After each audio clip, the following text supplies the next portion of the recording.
the most realistic online racing sim ever made. This is iRacing.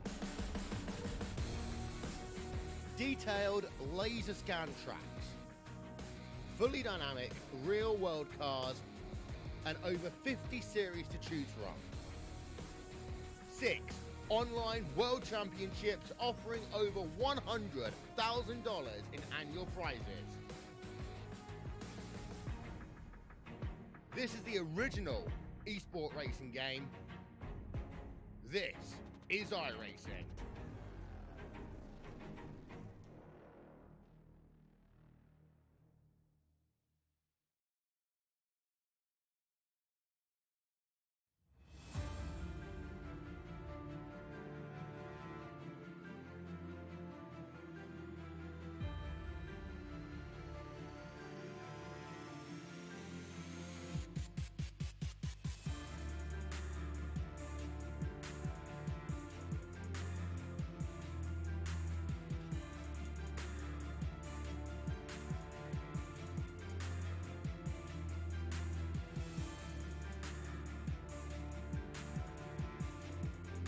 Alright, race fans, welcome. We're live tonight here, and I tell you what, this is right. We have waited a long time here tonight for this one.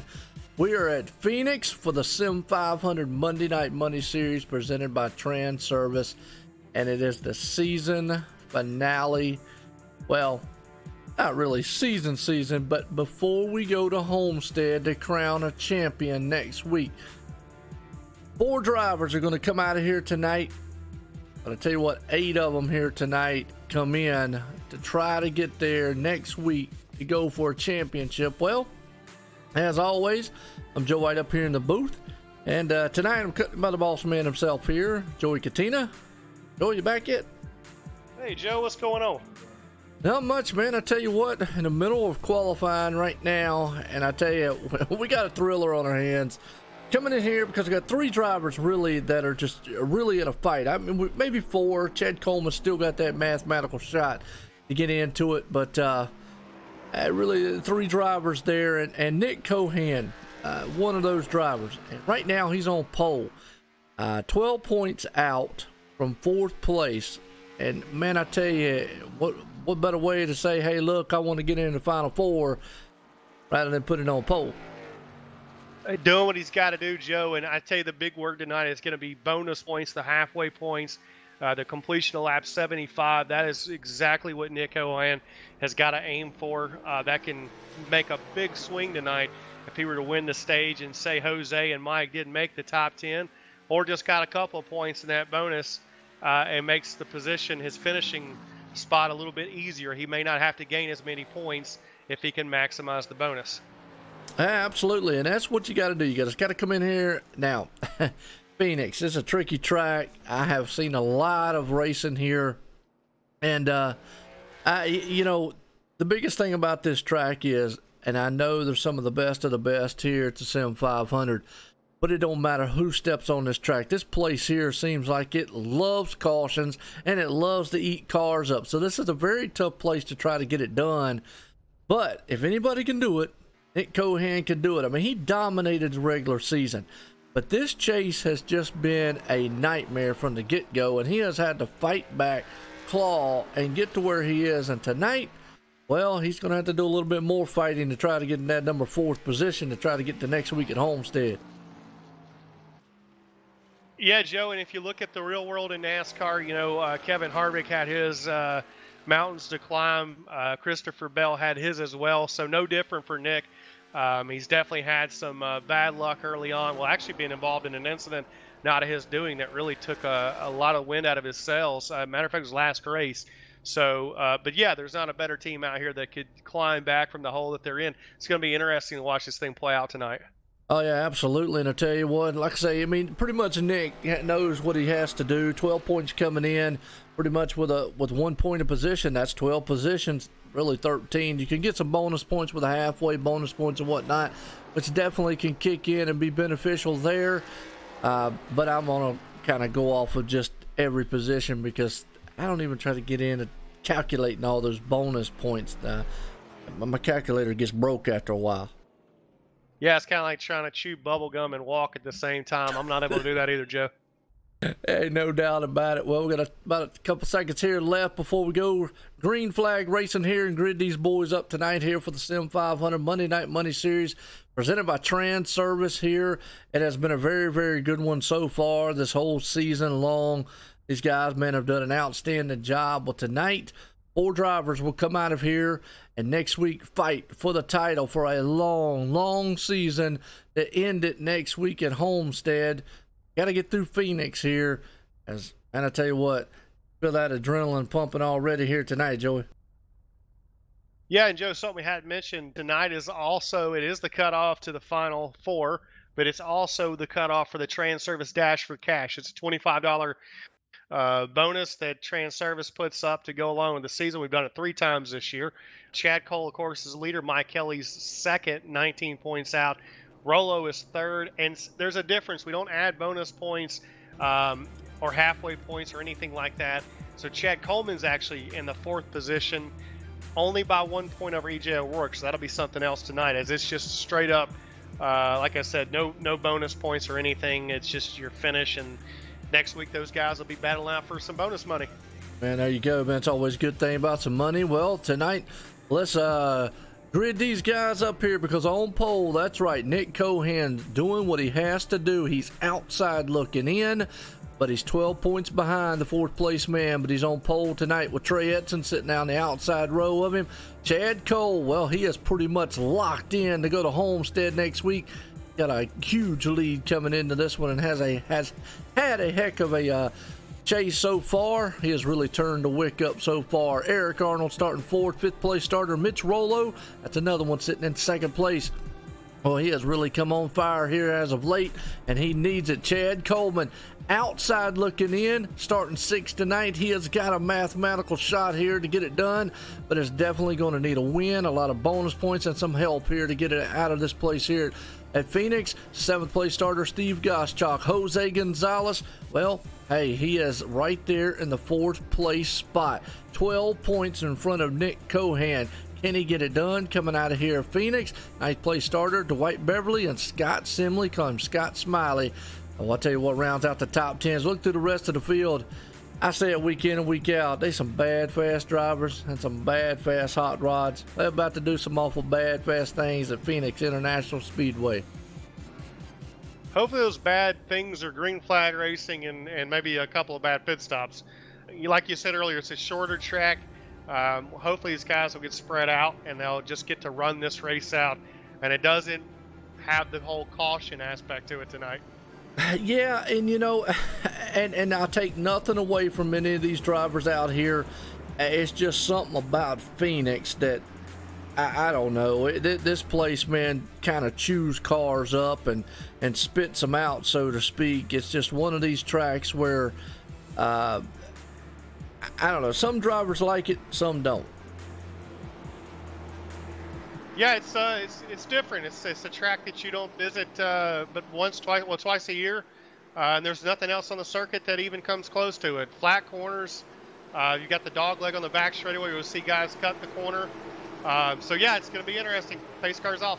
Pace car's off. We're going green flag racing here, folks. Tonight, Phoenix, green flag flies. We're racing, and Nick Cohan, he's going to drop the hammer out front and get a good start. He knows what he has to do tonight.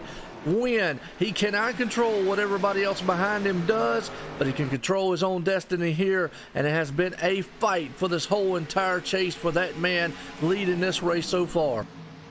All clean through the first couple of corners now as the leader comes down the front straightaway. Nick Cohan's got a nice little lead. Everybody's single file to the top 10. Absolutely. Got to go back here to about where it's EJ O'Rourke, Scott Simley and company before you get into some side-by-side, 2x2.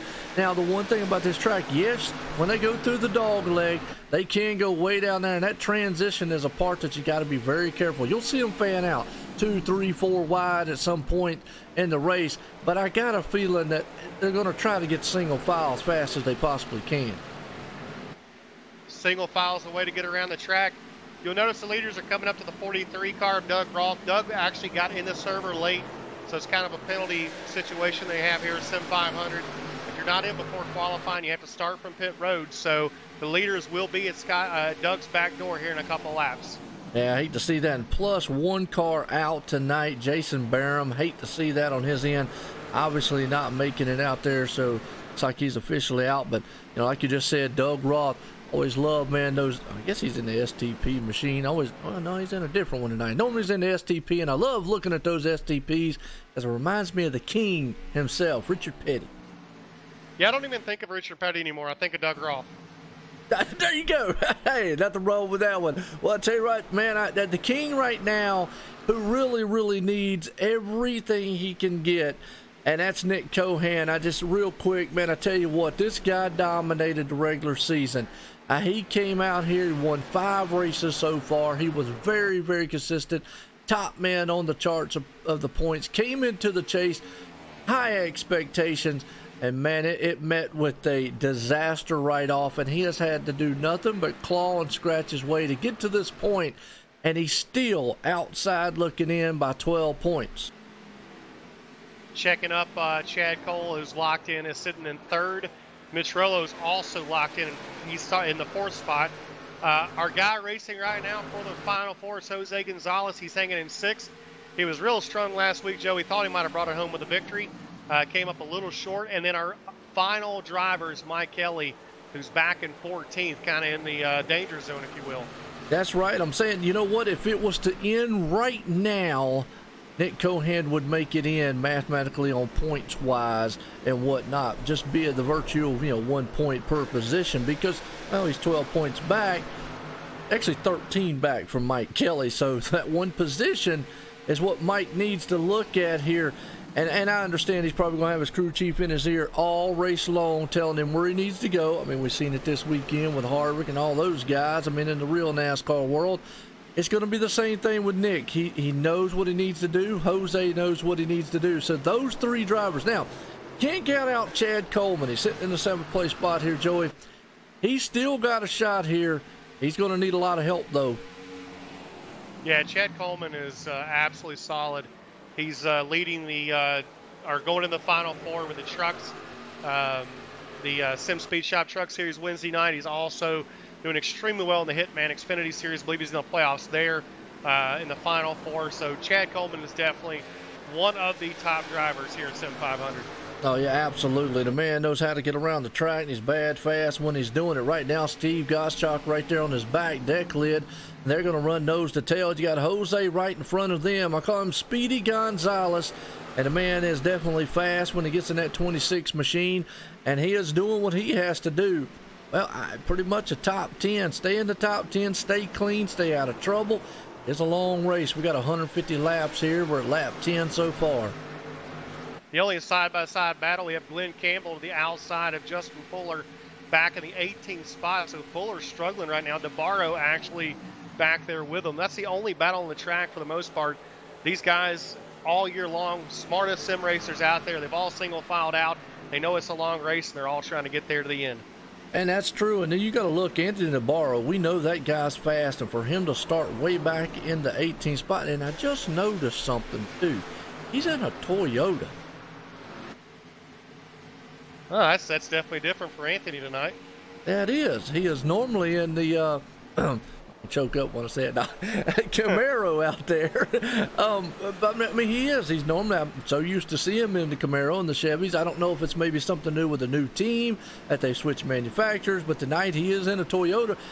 Maybe, it is iRacing and everything is, supposed to be even, but could be throwing off his little bit of game plan on how he drives because we're not used to seeing him back in the 18th place spot. We're definitely not, and I don't look for him to be there that long, to be honest with you. And I think the rumor I've heard is DeBarro is actually teaming up with Nick Cohan, so I think that could be the Toyota alliance that we're seeing right there out of the 5 machine. Okay, good deal. Well, caution out on the speedway. Oh, Randy Yoakum. He went around in the 8 machine. Let's see what happened back here between them because he's all tore up. And I tell you, this track right here is very tricky. Coming out of turn 4, you get back down on the throttle. Oh, just a little contact between him. I'm not sure about the other car, who it was. Maybe it was a 6 machine. And, oh, yeah, heavy contact right there between Got the 4 or the 1? The 1 of Chris Jabou got involved. Looks like he got into it with the 6 of Jonathan Lockhart, coming off the corner. Lockhart up against the wall, and the 8 just kind of pushed out, made a little contact, and that is possibly the end of the night for the 8.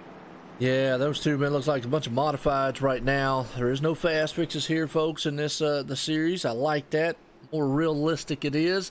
Everybody's going to come on pit road because tires are of the utmost importance. Now, I say that track position is, so it's going to be a gamble all night long on what you're going to do, because track position here is important because it's so hard to pass, but so is tires too. I mean, so you definitely got to weigh the advantages of, you know, what's better and what's not. Well, you definitely got to do what the leader does, at least early on in the race, and as you see, everybody's done that for the most part. Doug Roth is getting the wave around, so that puts the 43 machine back on the lead lap. We'll start from the tail end of the field and see what Doug can do from the back. Absolutely. Nick Cohan brings him down on pit road. He's going to get 4 tires and fuel. Looks like Eric Arnold overshot his pit. Has to back that thing up, trying to get that thing all kind of straight. Boy, he's going to lose a ton of time on pit road because of that mishap. And looks like Nick's going to beat him off. And the 10 of Trey Edson's going to beat the 82. Or look, Chad Cole beat him. We're awful close.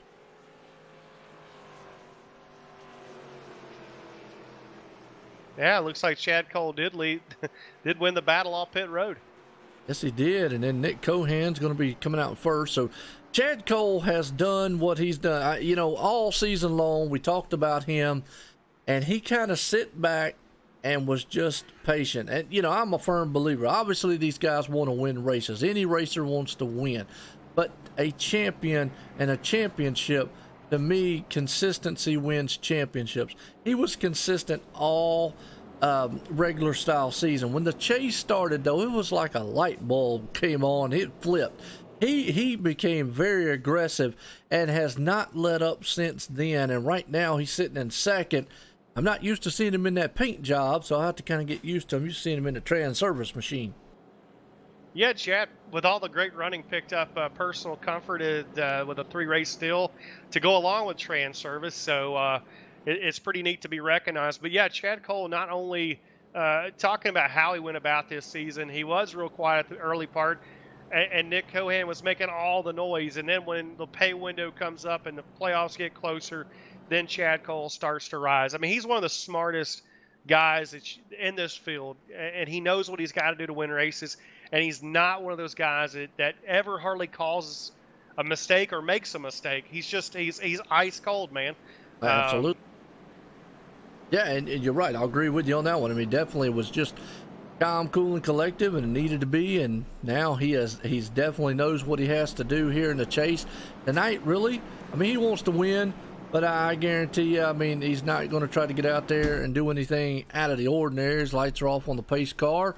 We're getting set to go back green flag racing here. Caution number 1 here. I think we're going to go, or I was going, Joe, is the Iceman, Chad Cole. I think that might There stick. you go. The Iceman. There you go. Absolutely. Well, see, man, if he can put any ice on the track here tonight and make these guys slip around and he just gets a win. As the lights off, here we go. Pace car comes out of turn 4. We're going back green flag racing here in the desert of Phoenix.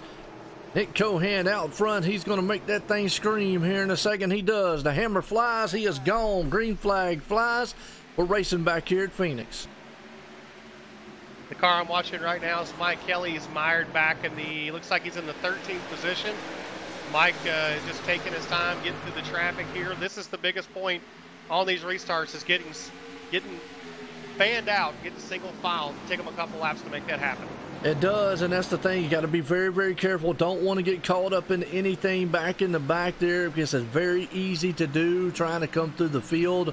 We've seen it time and time again happen, but right now everybody looks like they're trying to get single file, being very patient, being very courteous so far, but they're 3 wide in front of Mike Kelly and them. EJ Aurora got the wall coming off at turn 4. He went extremely high in 1 and 2. So yeah, that 41 car is bobbled up the field right there. EJ's also in this final pairing of top 8, but right now EJ would have to have a miracle to make it in the final 4. Yeah, I mean, and some of these guys definitely, you know, they've done everything they needed to do. Mike Kelly right now, he's up to the 10th and 11th, and that's what he needs to do. If he stays in that area, now, obviously, halfway when the bonus points comes, he would definitely really want to be in the top 10 so he gets bonus points, because that can be crucial when it comes to the end of this one here. As so far, Jose Gonzalez is in 5th, and Nick Cohan, he's leading the way here, but everybody's being patient so far, and that's a good thing, because John, I'm going to tell you what, this track, it can jump out and bite you quickly. Yeah, and they're as close as they're running and as narrow as the track is in certain areas, it can jump out and bite quite a few cars. So that's what our playoff drivers have to watch for, is if it does happen, trying to find that spot to drive through and not be involved in somebody else's accident. Absolutely. Brian Boris Cook back in 16th and mixing it up back there. Those guys are racing pretty hot and heavy, along with Glenn Campbell, Nick Timms, Mr. 9 times himself, and a lot of the names that normally we see up front in the back. I mean, right now, Justin Fuller back in 12th, EJ O'Rourke. That's a good battle going on right there, along with Nelson Rivera. Yeah, I don't know if that's just planned strategy, if they're just trying to stay out of the way tonight and let the playoff guys battle it out, but believe me, they're all racers, and you'll see, especially Justin Fuller there at the end of the race. Yeah, you know, and I tell you what, I'm number one advocate, and a lot of times they hear me yell about it up here in the broadcast booth. Look, guys, race. I mean, get out there. I know you might not be going for a championship. Now, don't wreck no championship contenders, but don't move over and let them go. I've seen it happen before, Joe. Guys, get out there. Oh, well, you're racing for a title. Let me get out the way. Now, look, if I ain't win the race, I'm going to win the race. And you have a lot of race cars that stay in the barn because of that reason, too. And we try to encourage them as best we can to have them on the racetrack and let's race this thing out. And, you know, that's the way it is. It's a race, and you can't control it. And you're right, and that's definitely been one thing that you got to do. I mean, and things happen in racing. I mean, I know, you know, tempers and flare, et cetera, but right now, Nick Cohan out front. You got Chad Cole in second, or Trey Edson. You know, we know, like a guy like Trey Edson, he's in the middle of, well, four championship contenders. I guess Chad Coleman, 6 right there, championship contender. So he's probably up there in the front going, all right, I know I'm fast. And we know he's fast. He's won several races here in the Monday night series. But I want to see him race, and I don't want to see him get up there and go, well, guys, yeah, y'all are the ones racing for the title. Let me just go ahead and move on out the way. I don't say he would do that, but I've seen guys do it. Well, I can say this, that the 14, which is the car that I drive here, the Monday Night Money Series, when I'm not up here with you, Joe, if I ever got close to sniffing a win, I believe I'd wreck Chad Cole to make it happen. There you go. Hey, man, I tell you what, we saw a lot of that in the real NASCAR race. Those guys, man, definitely was one of those things. I mean, they ran them over, got out the way and whatnot. It's racing. You get out there, especially if you got a fast enough machine to get it done and whatnot. Nick Cohan right now, he's got the baddest, fastest machine out there right now, as he's got about almost a second lead over Chad Cole. So he's got this place figured out. That's what he needs. He just needs some help. Jose Gonzalez right now is not giving him the help he needs, sitting in 5th. Mike Kelly's the one that he's probably looking at going, okay, he's helping me out, but he's moving up now to 10th place spot. Joey just missed an exciting moment coming off of turn 2. The 00 Justin Fuller sideways, completely sideways in front of Nelson Rivera and Mike Kelly right behind him. Fuller was able to gather the car up through the tri-oval, quad oval, and save the race car and continue on his way. Yeah, holding on to it there in that kick-ass beef jerky machine. Maybe he was eating some beef jerky while he was driving the car. Well, he better keep his hands on the wheel, and I don't know. It's good stuff, so I definitely can understand eating and driving. Yeah, I've done it. I'll admit it. I mean, it don't work out too well, but it definitely, you know, I have enough trouble trying to keep things straight. But anyways, right now, Nelson Rivera. And for the longest time, Joey, and it's the funniest thing, you know, I tried to get these guys' names right for the longest time. I think I have. Finally, with the season ends, I know with like Nick Timms, well, I used to call him Nick Thames for the longest time, but Nelson Rivera, I used to call him Nelson Rivera. It's Nelson Riviera. And he had to correct me on it. Sometimes my southern accent gets in my way. Yeah, I'm from Alabama, so I understand all about the southern accent, Joe. Yeah, I think we no doubt created about it down here, didn't we? That's what I'm talking about. See, yeah, absolutely. Another one out there. Got to give a shout out to him. Not in the mom car, but Shane Ewing. And I used to call him for some reason. I don't know why. When I'd get really quick or something.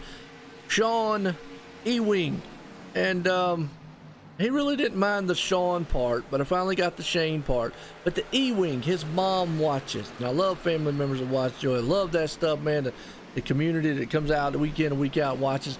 She's silent out there. She don't say anything, but she obviously says something to Shane and says, look, the guy in the booth driving me crazy every time he calls you Ewing. Tell him it's Ewing.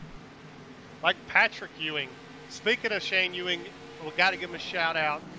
We just finalized a deal next year that his company, English Auto LLC, is going to be involved with the full with our series next year, the Sim500 Transervice Cup Series. He's going to be putting up some money for it'll be the English Auto Dash for Cash. It'll be 3 segments of 12 races.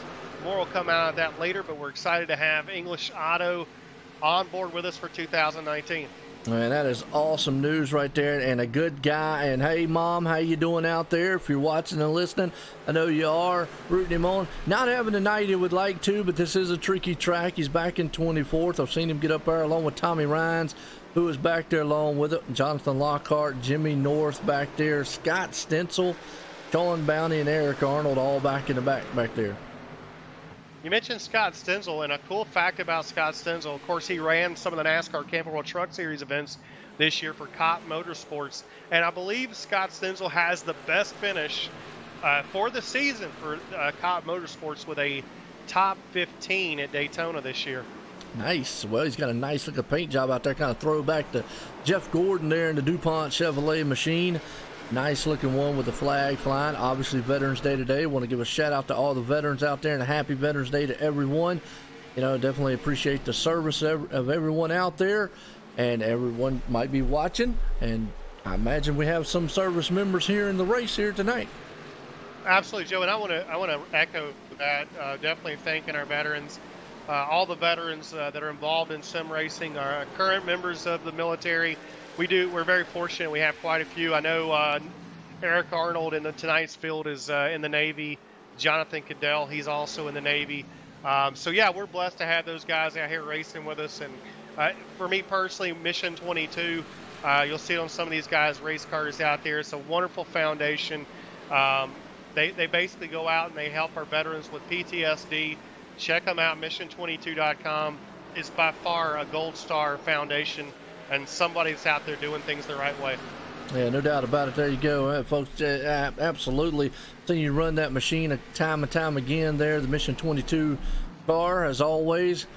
Veterans Day here today, so I hope everybody had a good day. And again, appreciate all the veterans out there with Nick Cohan still in command of this one. And when I say in command, he is doing what he needs to do. 2.1 second lead over Chad Cole. Mitch Rollo up the third. Trey Edson's falling back here.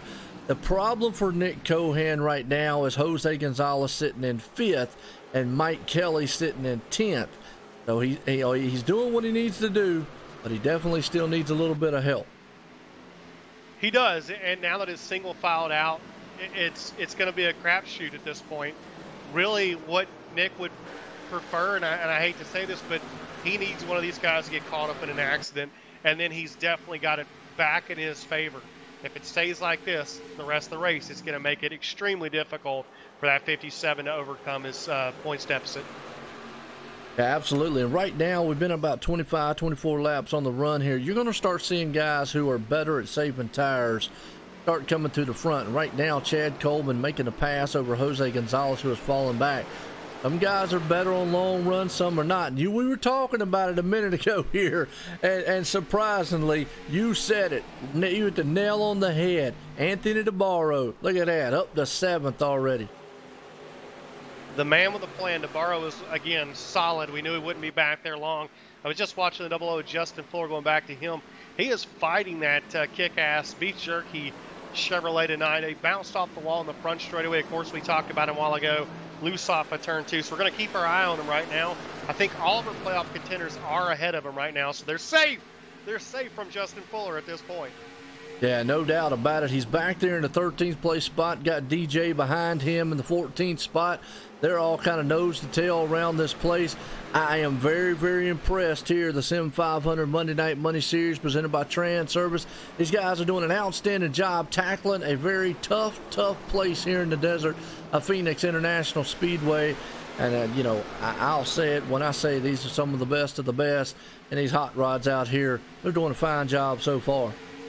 Watching back to the DeBarro machine, we got a real big battle here. It looks like the Trey Edison car is backing up a little bit to the guys. He's kind of holding them up. You've got Coleman right now on his back bumper, Jose Gonzalez all over the 20, and now there it is, DeBarro, teammates with the 57, so got to wonder if Jose's a little nervous about being around that car. Yeah, you know, Jose Gonzalez right now I think is pretty much, he knows what he has to do. He might not have the fastest machine to get up there and contend for the win as of right now, but he definitely wants to run consistent. As we see Trey Edson, he is fighting that machine coming off of turn 4, which is the turn that you have to be very careful. This place is almost flat coming off of turn 4, and if you get on that throttle too quick, it'll send that rear end around. And Chad Coleman used a line coming through 3 and 4 that we hadn't seen in all the NASCAR races. He was up against the blue wall, the far outside, making the pass around the 10 car. Edison's continuing to fall back now. Steve Gottschalk makes the pass on him. Yes, it is. And right now, Trey Edson right there sitting in 8th. Steve Gottschalk, the Nerf man himself, up to 7th. Anthony DeBarro up to 6th. Jose to staying in 5th. Chad Cole right there, and it looks like Trey, boy, he is all out of the groove, just fighting that machine all over the place. So, Ken, how you doing? We appreciate everybody tuning in. We're live here tonight, folks. This is the last round of the chase before we go to Homestead for 4 drivers to race for a championship. And, man, I'm telling you, Trey Edson, he is flirting. He's fighting that machine. Yeah, this is the afternoon setting, so the track is extremely hot. And that's one thing that these guys want to see. The difficulty level picks up the longer the run goes, the more the tires are worn out. So that's what you're going to see over the next 20, 30 laps is the drivers battling these loose race cars on this tight little racetrack. You know, I like that. That's where the skill comes in. Can you handle this machine? It's got a lot of power, not a lot of downforce to it. I call this car on iRacing more of a finesse style machine. As you see, Trey is still fighting with it here. Tooth and nail, he is praying. He's probably saying, look, I'm about time to go get 4 tires and fuel and get in here, so because this thing right now is just a handful. And I have to brag. I mean, these guys here in the Transervice Cup Series, some of the best, and I think they all, you have to respect racing. You have to understand the etiquette, and that's what they get here. The racing has gotten so much better at the second half of the year. Everybody's used to racing with each other, and just like in the real show, if somebody's faster, they let them go. They fall back in line. They get them back later if they can. So you'll see a lot of guys here, a lot of smart racers in this field, and that's what's got us to this point in this long green flag run. And absolutely it has, and definitely these guys, men, are showing it right now because this is definitely a tricky track. You see Glenn Campbell working over the back end of Trey Edson right there, who is working on the back end of Dwight Beverly. A little contact right there between the two. Checking up with our leader up front, Nick Cohan is doing everything he's got to do. 3.5 second lead over Chad Cole right now. He is completely checked out on the field at this point. And you know what? This has got to put something in the back of the mind of Chad Cole and them and all the other contenders here that would or the other 4 contenders that would go into next week going, we're in the yellow. Silver, I believe. Involved in this one. He was back there along with Trey Edson, so let's see what happened. Oh, yeah, Glenn Campbell got up to Trey Edson. Trey got into the wall. Nowhere to go. Came off the wall and it just got a little love tap in the side of Nick Silver. Well, not the way you want to actually go into the pits there, but, man, caution. Did I speak too soon, Joe? Well, you know, it's just one of those things. I mean, they start fighting these cars. I mean, we've been out there for 36 laps. That's a long time on these tires, a long time for this track. And again, can't say enough about these drivers out here. But I have said it many a times, and I'll be honest with you, Joey, I've done a lot of broadcast on this track. And yes, I've done some that have sit up here with 20-some cautions on a race before. So this place loves it. And what I have seen, it really doesn't matter from the skill level at all. It's just this place, it's just tough to get around. It is, and I don't know that Nick wanted to see this Nick Cohen being our leader.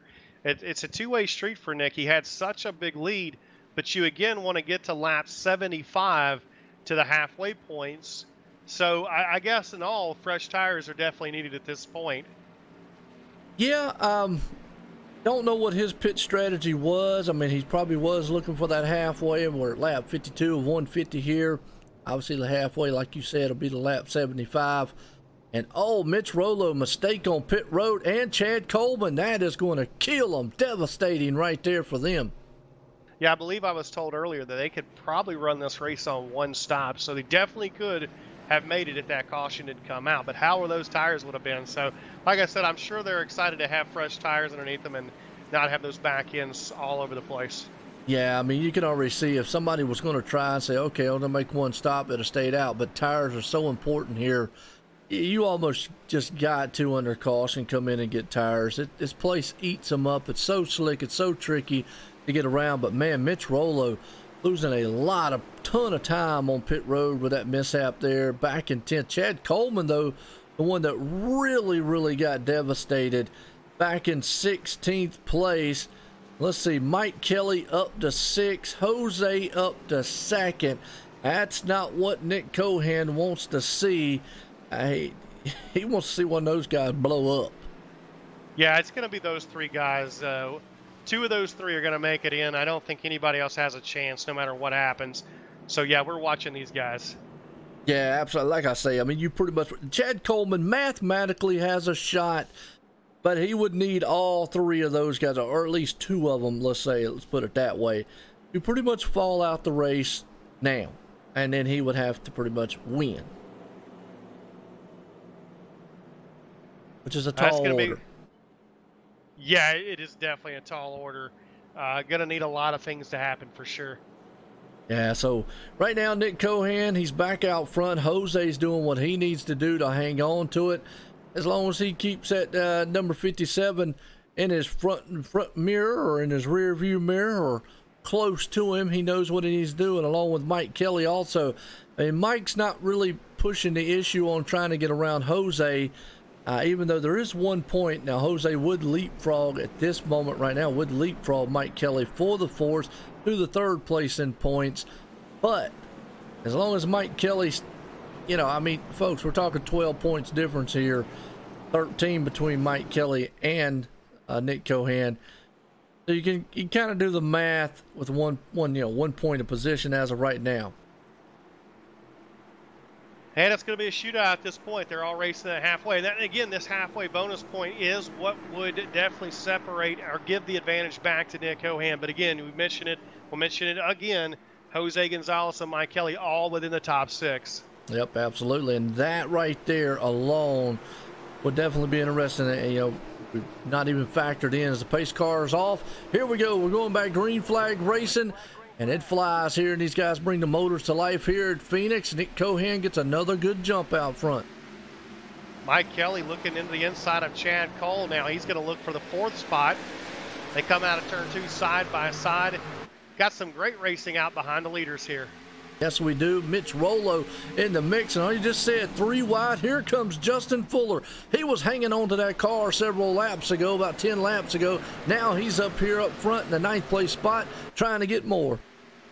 He's got 4 good feel-goods on that race car, so a little bit more action underneath the tires. Justin's definitely feeling a little bit more confident as that 00 heads toward the front. And look at that, Mr. 9 times up to 10th place. Well, I tell you what, Nick Timms, he's on fire with a Hitman racewear machine and that number 51, looking good. He's going to try to work over that 00 of Justin Fuller. That 51 car, the Hitman Motorsports machine, they put in a lot of practice. They're really excited about 2019. I spoke to Nick just last week, and he feels like playoffs are definitely a must next year, or it's going to be a wasted season.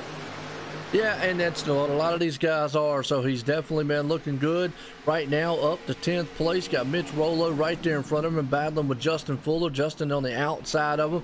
Scott Simley, call him Scott Smiley, and right now he's smiling. He's up in 7th. From 22nd to 2nd, here comes Anthony DeBarro. I don't look for him to challenge for the lead, but it's just impressive how fast, 58 laps later, DeBarro drives right to the front of the field. Well, I'll tell you what, and there is no love lost between those two early in the season, but I think between now with the team that has formed between them, it's going to be interesting to see how hard does Anthony battle Nick up front. I mean, he knows the position that Nick Cohan's in. The problem is he also sees Jose right there in his rearview mirror. The only thing he probably can do is, well, keep Jose in his rearview mirror. Well, Mitch Rollo is one of the drivers who's locked in next weekend, and I'm sure he's glad of that. He's back here in the 8th position as Justin Fuller's making his way through. He's got Nick Timms. Eric Arnold is coming through there, so some of the more aggressive drivers are all around that 96 car as they're heading to the front. Yes, they are. Everybody kind of single file right now, fanning out here just a little bit. Justin Fuller, he's still working over Scott Simley right there on the inside, trying to take that spot away. They're going to run up on, looks like E.J. O'Rourke, who was bounced back, and he's back up to the 6th place spot so far. Well, EJ would be upset if I didn't announce it, but last night he picked up his, well, it wasn't his first win, but it's his first win in quite some time. He felt like he had lost the edge, but EJ picked up the win last night in the Xfinity Series and the Hitman Raceway Xfinity Series, so he comes in tonight on a race high. Hey, there you go. I'll tell you what, and EJ, good guy, man, knows how to run, comes out here weekend to win. Justin Fuller, I'm going to tell you what, that has to be the save of the night right there because it could have been disastrous. I saw that car. He had it sideways for a moment. Back on the replay and watch this, let the viewers see it again. But, man, we were watching him. He had that thing sideways, and then it almost snapped back up the track in front of everybody, but he was able to hold it straight. What a driving job by the 00. They call that the hospital hobble, and I cannot believe when that car turned back to the right, Fuller was able to save it. That was one amazing job by the 00. I was sure when that thing, man, snapped back on him, it was coming back up the track, and it was going to be a disaster of a wreck there, man. Collected a lot of good cars up front, but he was able to hold on to it. Good driving job, good heads-up awareness there, and, I mean, just, you know, all around. I guarantee that woke him up. Yeah, it's the second time, and I don't know if it's the transition, maybe too aggressive going into the transition that's upsetting that 00, but that is the second time we've seen the 00 get loose off of that corner. You know what, and we can't take anything away as far as his skill goes. We know he's got a lot of skill, folks. I mean, he's one of the best out here that iRacing has to offer. So that right there already shows you what kind of talent and just how treacherous of a track this place is. It will get out there and bite the best of them. Back to the front, Joe, what I'm really impressed with right now is the number 5 of DeBarro. He's the only guy to this point that's been able to hang with Nick Cohan. He's hanging to a half-second advantage right now, but I feel like he could drive right up there if he wanted to.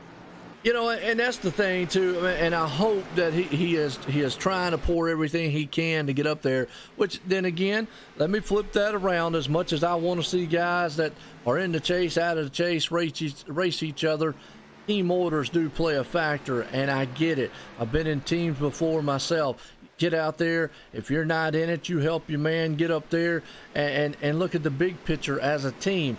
That's why you got a team. We're getting close to that halfway stage. We're inside of 10 laps, Joe. So DeBarro is he's got the win in sight right now. He just has to finish off a few more laps. Jose Gonzalez sitting there in 3rd, and then of course Mike Kelly is in 5th. Yeah, Mike's hanging on to that 5th place, and that's where he needs to be at. Maybe he would love to cap off maybe 1 or 2 more positions, but 5th place is good. And what's up, Brian Wortman? How you doing? He says hello from Alabama. All right, way down in Alabama, huh?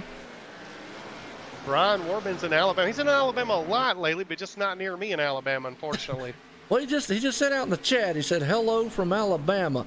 That's what I was looking at there. So Brian, man, good guy. Man, the other week, a couple of weeks ago in the Truck Series, came up, finished 5th place. Man, it was awesome, man. There to see him do that. Guy comes out here week in and week out, but he actually works for Morgan Shepherd Racing. along with a lot of other guys out here at Watkins and NASCAR field and whatnot. Yeah, Brian's on his way to warm Homestead Miami Speedway. I understand they have a big car count this weekend. I think he said 46 Xfinity cars going to be there this weekend in Homestead. Oh, that's huge right there. I tell you what, well, we got a huge field here tonight.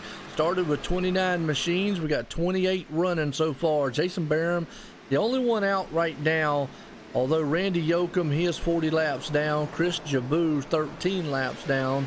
We've still got 26 machines on the lead lap right now. Yeah, they're all within 9.5 seconds to each other, too, Joe. So definitely the competition level. You hear a lot of guys in this field say they've never driven so hard for a 20th, and that's just the way it is. It's so tough to pass. There's so much talent out here tonight. So what, you know, we talked about it earlier. Pit stops, gaining those positions. That's where it's extremely key to not lose spots. Well, the man's going to lose a lot of spots. Justin Fuller, as he ran that thing right up into the wall. And he just says, okay, I've had enough with these tires. He's coming into the pits, or he's down on the apron one. Something went amiss there. He slammed the outside wall. Yeah, that 00 car just has not been good tonight for Justin for some reason.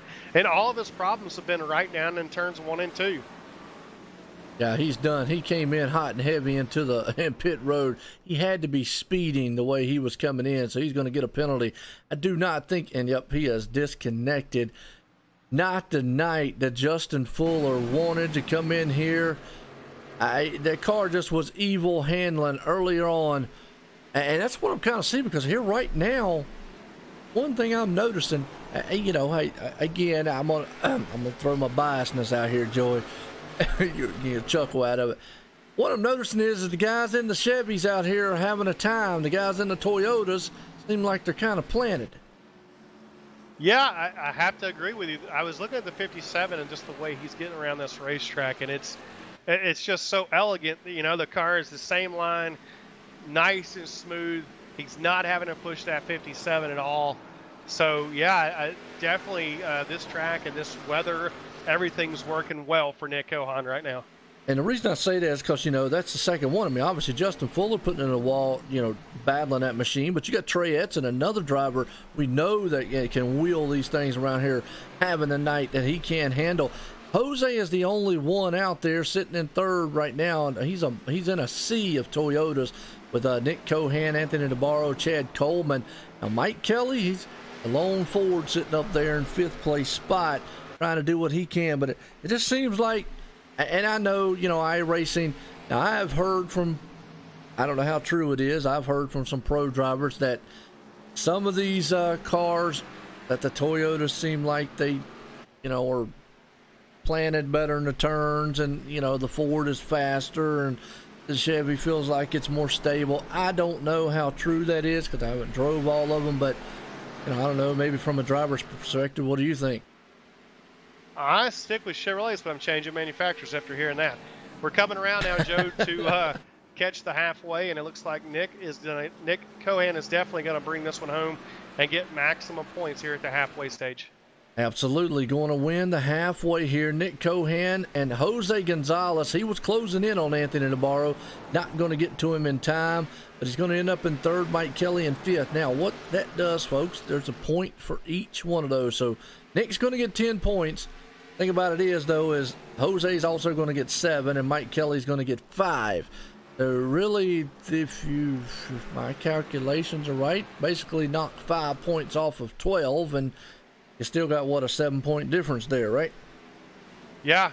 So, I mean, you know, Nick's done everything he can do at this point. He won the halfway stage. Now you get your mindset on finishing the race, and I think that's for sure what the 57 team has got their mindset on. They have dominated from the start of this race.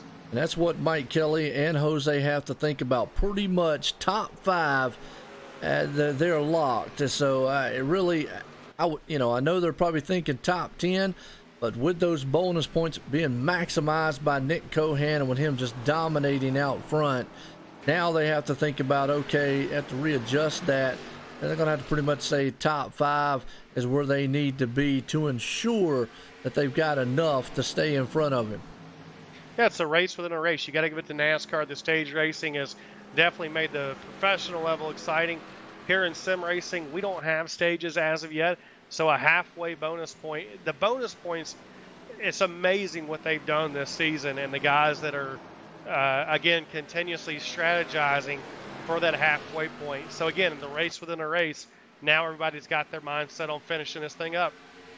Yeah, and just a little real quick, if we look at this, the Transervice Dash for Cash, talking about a 1 point between Chad Coleman and E.J. O'Rourke. Well, E.J. O'Rourke sitting right now in 6th place, so he's actually leapfrogged into the 4th place spot there, and looking pretty good in that standing. Yeah, EJ's absolutely right now at this stage. EJ's there, but unfortunately, I don't think EJ will be here next week. He'll be down in Homestead, so we'll see how that plays out. Yeah, it's just EJ's a photographer for NASCAR, so it's going to have him down at the racetrack. Tell him to give me a picture with Joey Nagano, man. Might break his camera. Come on. Hey, my wife actually met him down at the gas station in Charlotte one time. You know, I'm only 50 minutes from it, so that was kind of cool. Got a picture with him. Yeah, it's going to be exciting. Joey's a great driver, and they're going to have their hands full with him this year. Yeah, you know, I mean, all those guys down there, you know, I'm not a Kurt Busch fan, but hey, man can wheel the car. I'll give him credit. Hey, he's definitely going to be interested in Homestead. We got a battle here for second, though. Jose, he's putting the heat on Anthony DeBarro, but that's also letting Chad Cole close in here. And excitement for Mike Kelly off of turn 4. That number 2 car was completely sideways, but he managed to keep the car underneath him and keep it going forward. You know, and like I just said, pretty much he's, you know, calculations, you know, it's unofficial, folks, what I say up here until we find out truly. But I'm going to say that if he drops out of that 7th place spot, he's definitely, he's going to be in a hurting, and Nick Cohan's going to love it. So Mike Kelly right now needs to stay pretty much where he is. Kind of drive his own race. He's got nobody around him. Pretty much drive the track. Jose right now is the man who is kind of working over the 5 machine of Anthony DeBarro. Yeah, and if I'm Jose's crew chief right now, I'm telling him don't even worry about it. We need to make sure Jose and Mike Kelly right now need this race to finish under green. They don't need any restarts. They don't need the field to bunch back up. And at this point, they don't need any additional positions. So just stay where you are, get the points you need, and you're on your way to Homestead. You know, as a driver, when I used to run, I knew the big picture. I've won a championship in a road series before, and I knew what I had to do. I know it's hard for some drivers and competitors. I don't know about yourself there, but at this point, how hard is it to know, yeah, you're locked as you sit right now, but man, how hard is it to sit there and do that? Well, it's difficult, but at the same time, you have to, in your mind, understand when you're pushing too hard for that position. It's one thing if you're faster. It's another thing if you're having to really wrestle the car and then putting it in a bad position where you could end up getting damage. Yeah, absolutely. And right now, I mean, Jose's right there on his back deck lid. I mean, I imagine he you know, if he got around him, he probably would walk away from Anthony. But the problem with this track, it is so difficult to pass, especially when we're 34 laps into the run so far. It is so difficult to pass here. You almost would have to be aggressive with the pass. And like you just said, there's no need to be aggressive. I mean, he's going to try it, but there's really just no need right now because he would hate to get into a wreck at this point. Yeah, through 3 and 4, DeBarro pushed up the racetrack. Gonzalez tried to fill the hole, but as they came off the corner, DeBarro drove it back down almost across the nose of the 26 of Jose Gonzalez. See, now here's another thing you got to think about. You know, Jose has to understand that's Anthony DeBarro. That's the teammate to the man leading right now. Anthony has nothing to lose. Now, I'm not saying Anthony would do anything, but he has nothing to lose, so he's going to drive that car very, very aggressive to stay in front of Jose. How much does Jose go, okay, man, you're going to overdrive it. I'm eventually going to get around because you're going to overdrive it, but I don't want to get up there and put myself in a bad position and then end up wrecking, because right now we've still got 24 machines on the lead lap. If he wrecks and out of this race, championship hopes of going to Homestead are done.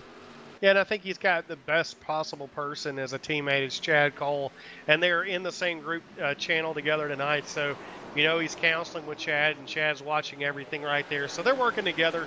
You'll see the 26 and 82 together around each other all night. You'll never see Jose in a Toyota, though.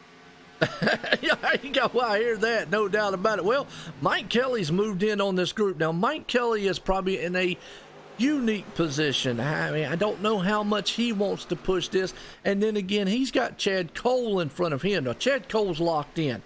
Obviously, he knows and understands. I guess it's going to depend on how much Mike Kelly pressures him. Whether or not he's going to want to maybe sit and block. It's a lot different than what Anthony Navarro is sitting in front of Jose. So we'll just have to see if, Mike Kelly gets a little closer here, what happens up here. I tell you something that's really, we mentioned it earlier, but the line that some of these guys are taking in 3 and 4, they'll move up 2-3 car lengths to the top of the track, where most of the time you'd see the drivers drive below the apron. They were trying to get as low as they can to get a good exit off. So these race cars are still, with a hot, slick racetrack, are getting a lot of bite at the top of the track. Absolutely. It's still a good battle here. This is for second, third, fourth, and fifth place. They're all bunched up, and caution on the speedway. Is it Dwight Beverly? Might have done it. Looks like Glenn Campbell was involved. Campbell, okay. Go back here on the replay and see what happened here. I saw Dwight blink out. That's what I was saying there. I don't know if he might have got involved with it, but let's go back on Glenn Campbell and see. And it looks like between him and he just came out of turn 4. Talked about it earlier. Came out of turn 4, and that thing was like a ping pong ball all over the place. It hit the wall on the inside, hit the wall on the outside. Yeah, it's definitely one of those crashes where you wish the driver would have held it to the inside of the wall as you came back up the track.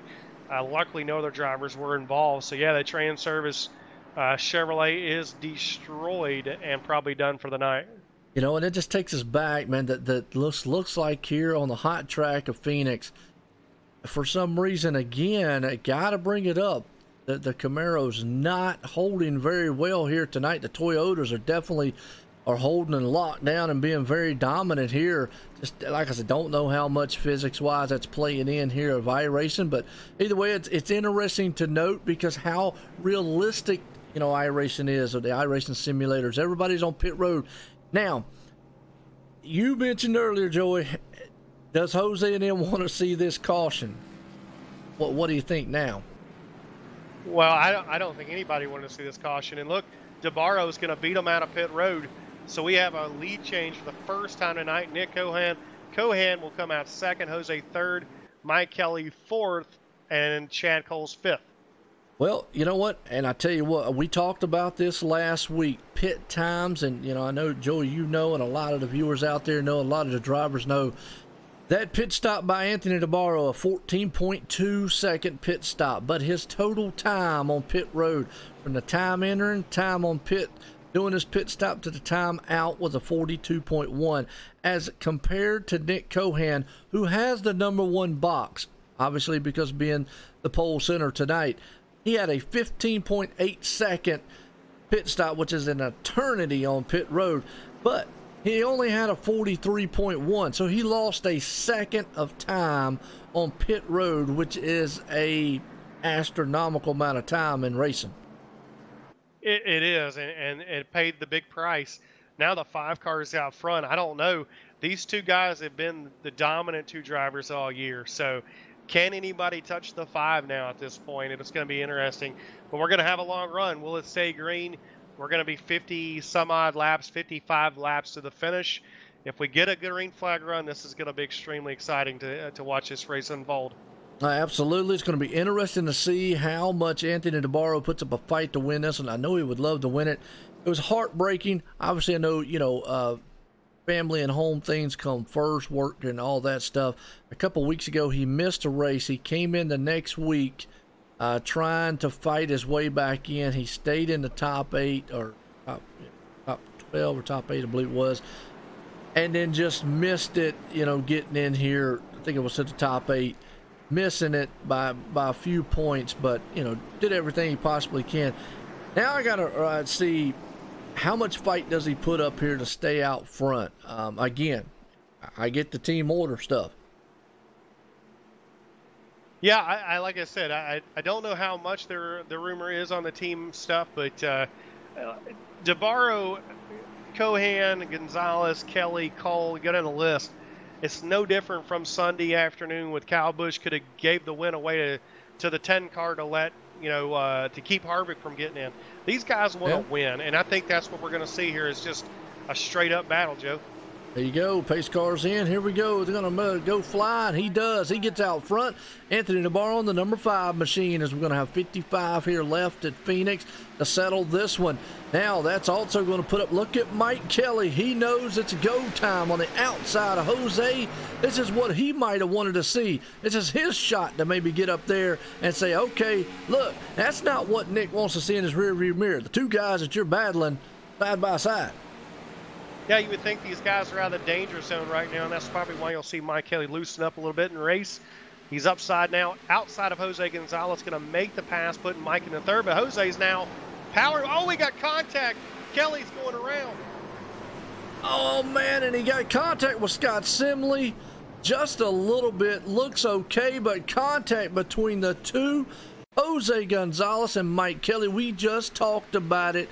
Do these guys battle up front, and how aggressive do they get? They came into the turn and just a little bit of contact here, and Scott Simley just a little bit into the door, so that might not hurt the car too bad there. A little bit of a bump. Don't look like there's too much damage, but man, just like that, folks, we'll just say it. As of right now, that puts Nick Cohan in the 4th place spot in the points and the championship, and Mike Kelly now is the man outside looking in. That is devastating. Now he's got enough time to get back up front, but man, that's we were just talking about that. How hard do you race? Yeah, that definitely is a questionable move right there. When you're sitting there and you're locked in, you got two guys. You got the 5th place guy in your sights. Why do you battle so hard? We talked about teammates. The actual number 12 car, Scott Simley, is the teammate of Mike Kelly. That's the car that made contact. Hopefully not a whole lot of damage. There will be a claim, though, coming up in this caution. So if it was the 26 that takes claim, he will also move to the back of the field. All right. Well, we'll just have to see what happens. I mean, it definitely was, Jose did get to the back of him. Obviously, with side-by-side B was pretty much just a racing deal between the two was racing. But the contact pursuit between the two there, and I hate to see that, and that's not what you want to see. Chad Cole blinking out there either, but you're on a virtual world. Man, I tell you, already, woo, I would not have thought it. That right there, between two guys that pretty much were locked in, battle that hard. I thought that would have kind of been maybe something you had to solve between Anthony and one of the other ones to try to hold them off from Nick. Well, the good news right now, the 2 car looks to be clean. I don't think he got a lot of damage from that incident. You can bet the 2 is extremely upset. Hopefully Mike can get it all, get his emotions back under control, drive back to the field. He's still got plenty of time, but yeah, I agree. To see guys that are pretty much locked in this thing to make contact with one another, that's definitely something you won't see. Or wouldn't think you'd see, I'll say that. Yeah, well, and while you're saying that, Jose is bringing it down on pit road. Hope he's going to go ahead. He's got a little bit of nose damage on the front there on the right side. Might do a little optional on here since it's under caution.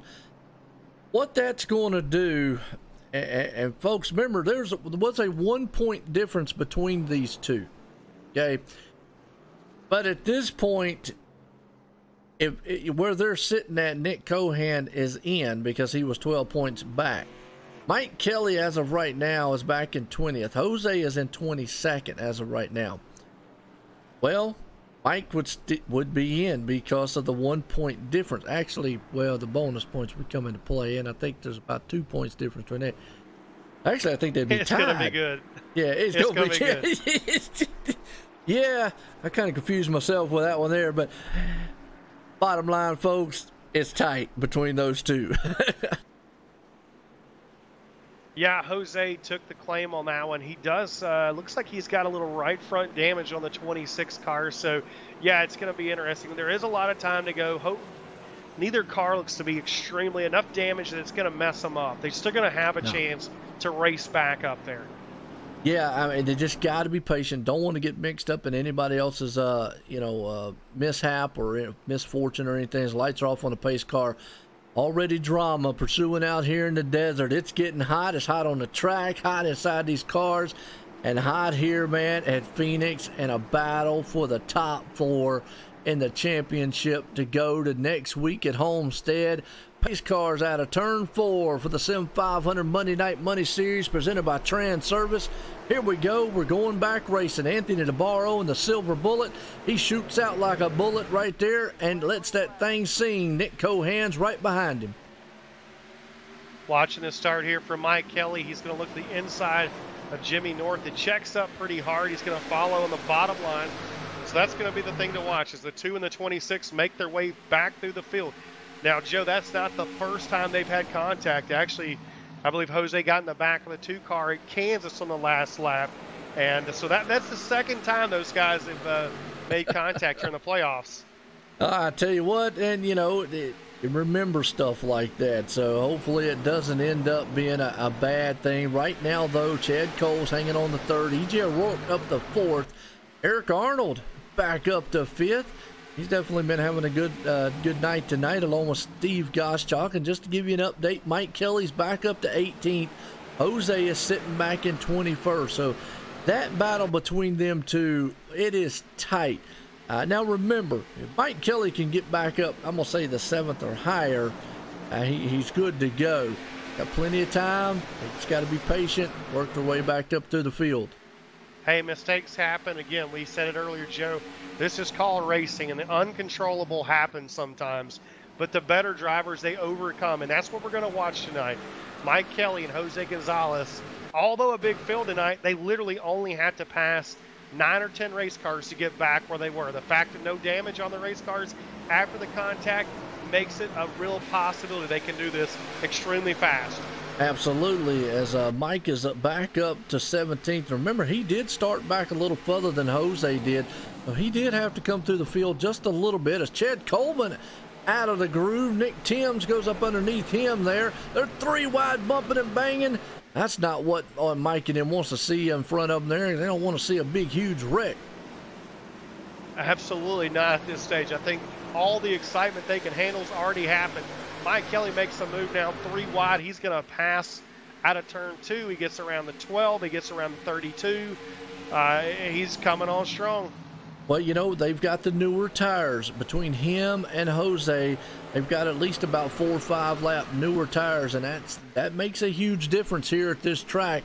The later the run goes, if it goes green. Actually, it'd be beneficial, I think, for Mike Kelly and them for this thing to go green rather than have a bunch of cautions and bunch this field up here again. I'm going to take a peek back to the front. It's you can throw a blanket over the 5, the 57, and the 82. DeBarro is not getting away at this point. Right now, everybody's kind of single file, but we're right on top of each other here for the lead. Yes, it is. Nose to tail. Anthony DeBarro out front. Nick Cohan. Now, at this point, Nick understands, yeah, I want to win this race. But as of right now, he's in the final 4. So, does he push the issue? Now, Chad Cole really has nothing to lose. And I know Chad wants to come in with a lot of momentum and win this thing. I think all 3 of these guys do up front. So it's just really one of this. It's going to be interesting to see what they do at this point.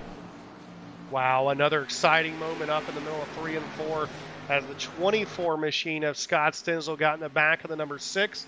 And guess who was behind all that action? The 26 of Jose Gonzalez. He was able to get to the bottom. Both cars able to gather it back up. No damage. Still green.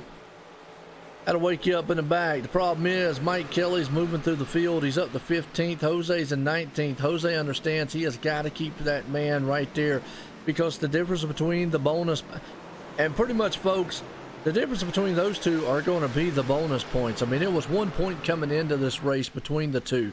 So obviously that's a position. And, if I just go off of that alone, Mike Kelly just being right in front of Jose, well, he would stay that way. But with those bonus points, I think there was 3 or 2 between the two of them. It's going to be interesting to make it a tight battle because Mike's up to 15th right now. Yeah, I believe Jose lost two points to Nick Cohan right there at the halfway. So right now, Jose would have a 10-point advantage right now. Now, where he sits, yeah, so he's got to gain some spots to get that 10 points back in his favor. Oh yeah, he's got to gain a ton of them right now. Like I said, these guys pretty much coming in top 10. Now I'm gonna say top 7 or higher. Pretty much solidifies it for them.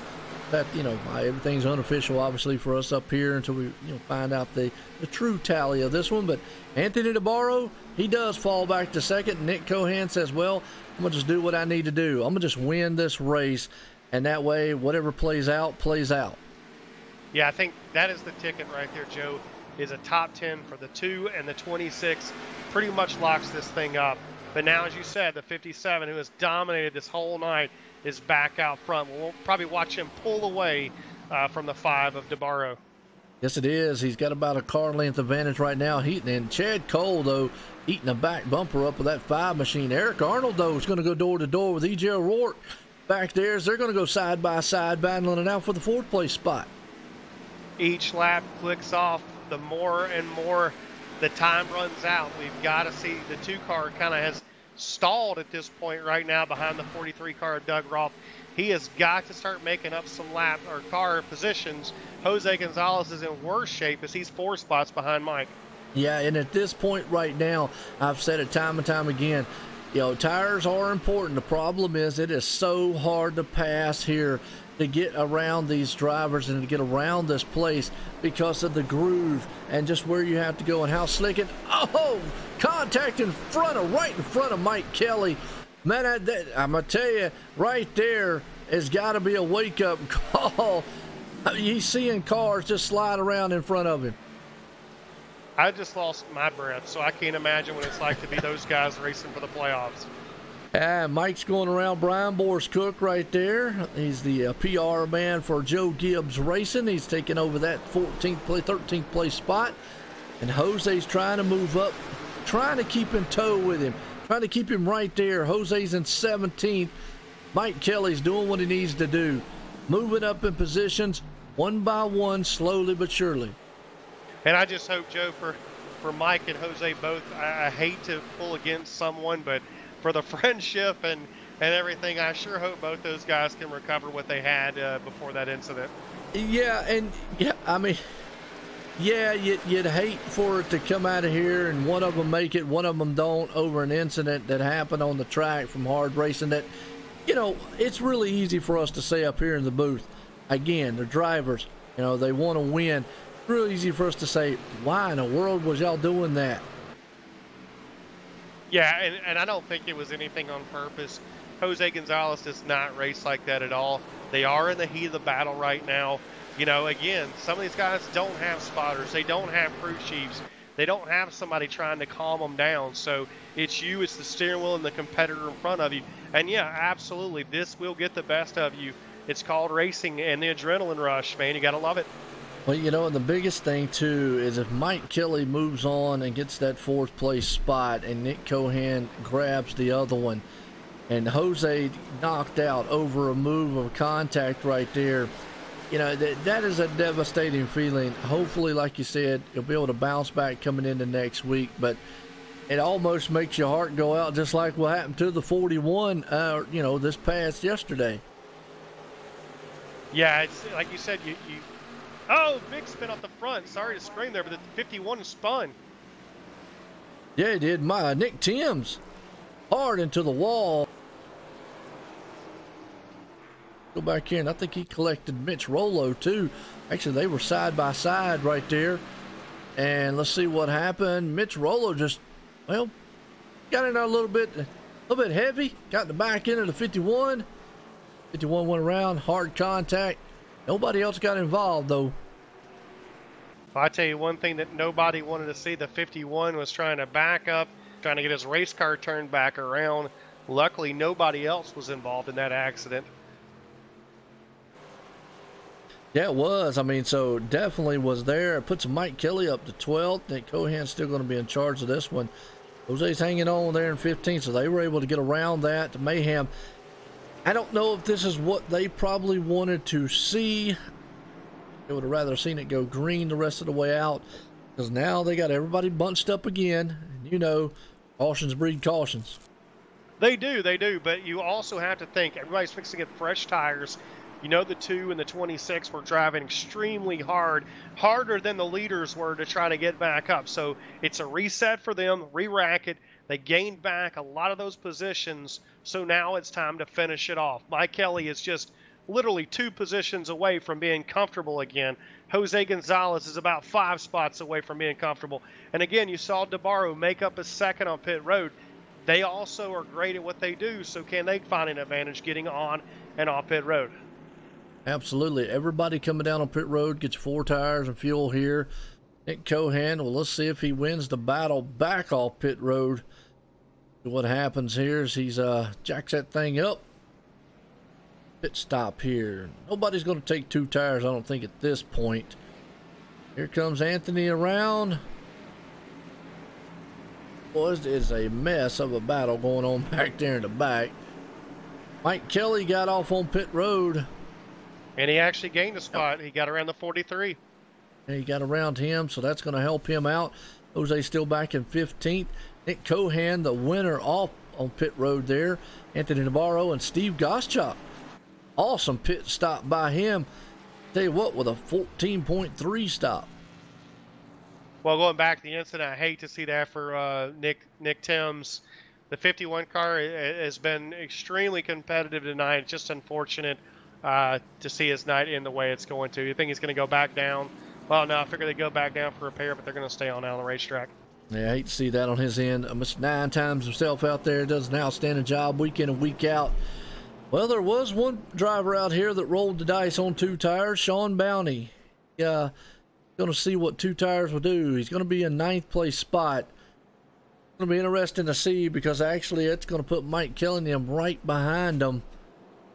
Kind of scares you sometime when a guy on 2 tires. That is one brave gentleman, because there is no way you'd put me on 2 tires with this much on the line for some of these guys. Absolutely, and especially with as hot as the track is here. And I understand track position, but unless the 2 tires put me out front and it was maybe 15 to go or something, that's about the only bad time I'm gonna do it. But with, you know, almost 25 laps to go in this one, obviously we are getting down to the run what you brung.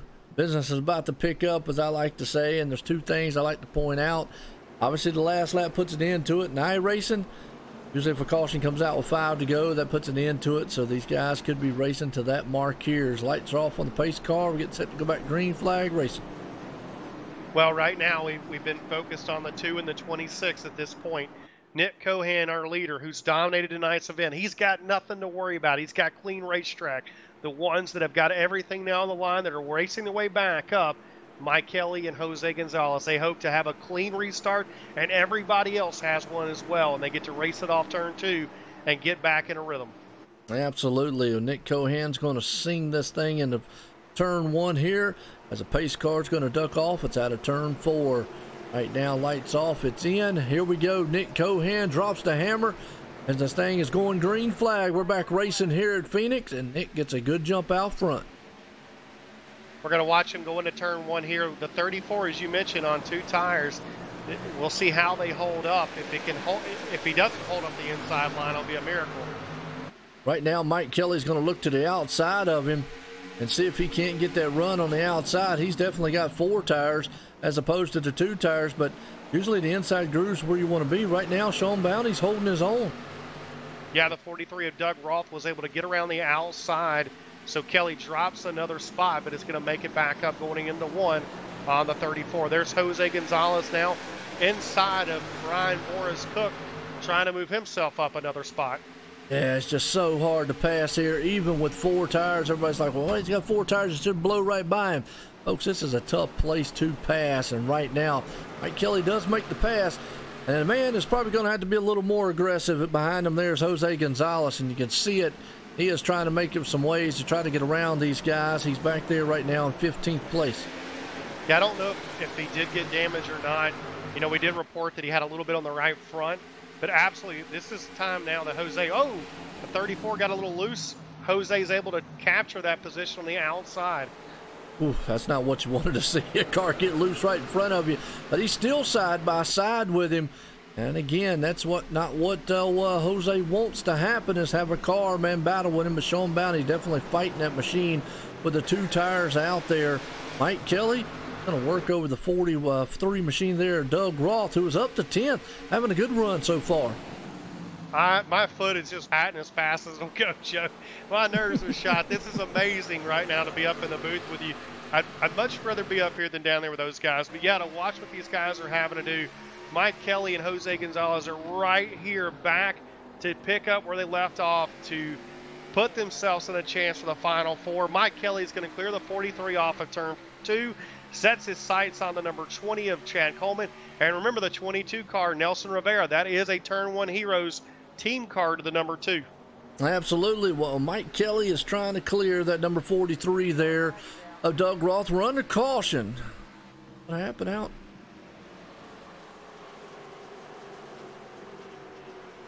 See what happened? And look.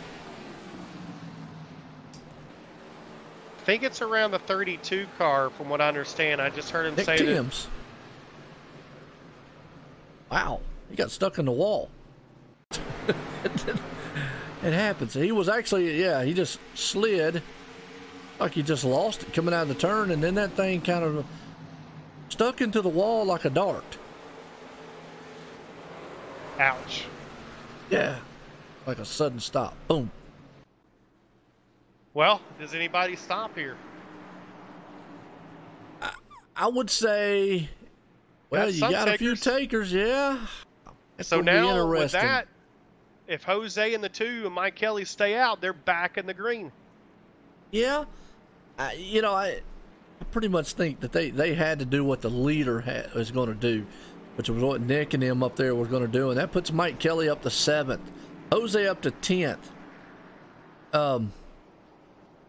I'm going to say, as far as Mike Kelly goes, where he is, he should be okay. Jose, I really think, needs a couple more positions there. I don't think that 9th place is the safest spot. Yeah, I think he's given up 10 points right now, or he has a 10-point advantage. So, yes, with Cohan in the lead, to make sure, I would say, to feel comfortable, the 26 needs to get 8th place or better, and he's guaranteed on. Yeah, I tell you, boy, that's tight. That is tight. I was thinking back, I was looking at Doug Roth, and, he's always out there in the King machine, but tonight he's in a Marlboro.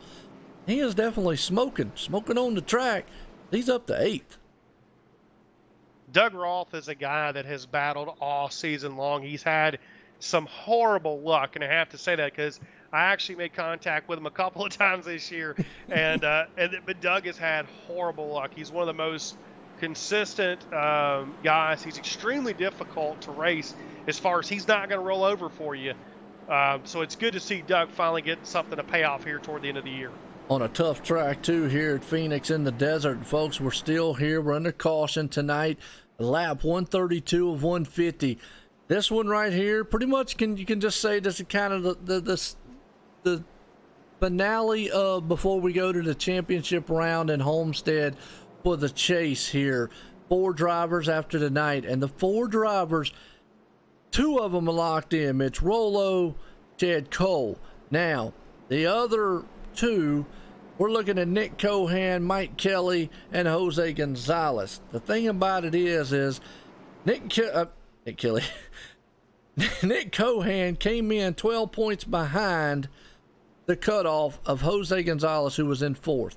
Jose was 1 point behind Mike Kelly. Now, with the bonus points, obviously Nick getting his maximum points there, but also did Jose and Mike Kelly getting bonus points. And where they are, folks, it is tight. And Nick is not shoot in, because earlier Mike Kelly and Jose got in together with each other, caused a caution. They were in the back, and they brought themselves back up front. And their nose to tail again. I'm looking at the 43 of Doug Rolfe. We talked about him a while ago. He has got some severe left side damage, so we'll see if that hinders him on this restart, and Jose is able to get by him.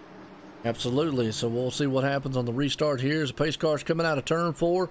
Going to duck off here. When it does, it'll be lap 134. Put us about almost 15 to go in this one here at Phoenix, folks. Pace car's in, green flag flies. Nick Cohan's done what he's done all night long. Get a jump out front. Let's see what happens with Mike Kelly. And there, Jose's going to work over the back end of that too. Down the inside, they're hugging the line. Now they come off at turn 2. Mike Kelly's looking at the 20 of Chad Coleman. Jose actually took a look on the 2 car, but he thinks better. He pulls right back in behind Mike. Now Kelly's cleared the 43. It's up to Jose now coming out of turn 4. If he can get around the 43 car now, he is just one step closer to Homestead. Well, the thing is, Jose needs to understand something. Where he sits at right now, he's locked in over the position over Mike Kelly due to the bonus points and whatnot. So he needs to understand that. Don't get up there and be aggressive, but keep that number 2 right there in your front windshield. Don't let him get too far ahead. It's up to Mike Kelly that has to race really hard, but you see Jose push up the track some. That's a great point, Joe, and I didn't think about that. And here's something else. The cars that stopped and got fresh tires, are they going to come back on these 2 guys who stayed out?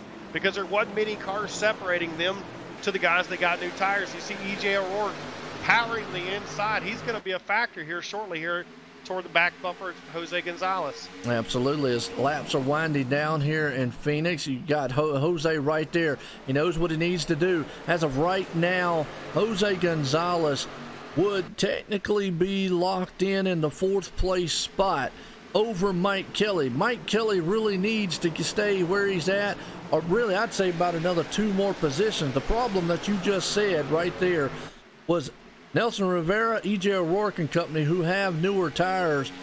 Well, as these laps wind down, they're going to start coming to the front on these guys, and if they pass them, that's going to hurt. Well, and I talked about Doug Rolfe. We'll say it again. He is one of the hardest guys to pass. He's got left side damage. He's still hanging it on the outside. He does not cut anybody any slack. It looks like Jose might, though, clear him off of turn 2. Well, if he can hold up maybe Nelson and make them use up some tires back there, that will help Jose and Mike Kelly up here, who Mike really needs to get around Chad Coleman, and Nick Silver needs to get back up to that 5th place spot. But they are side by side here.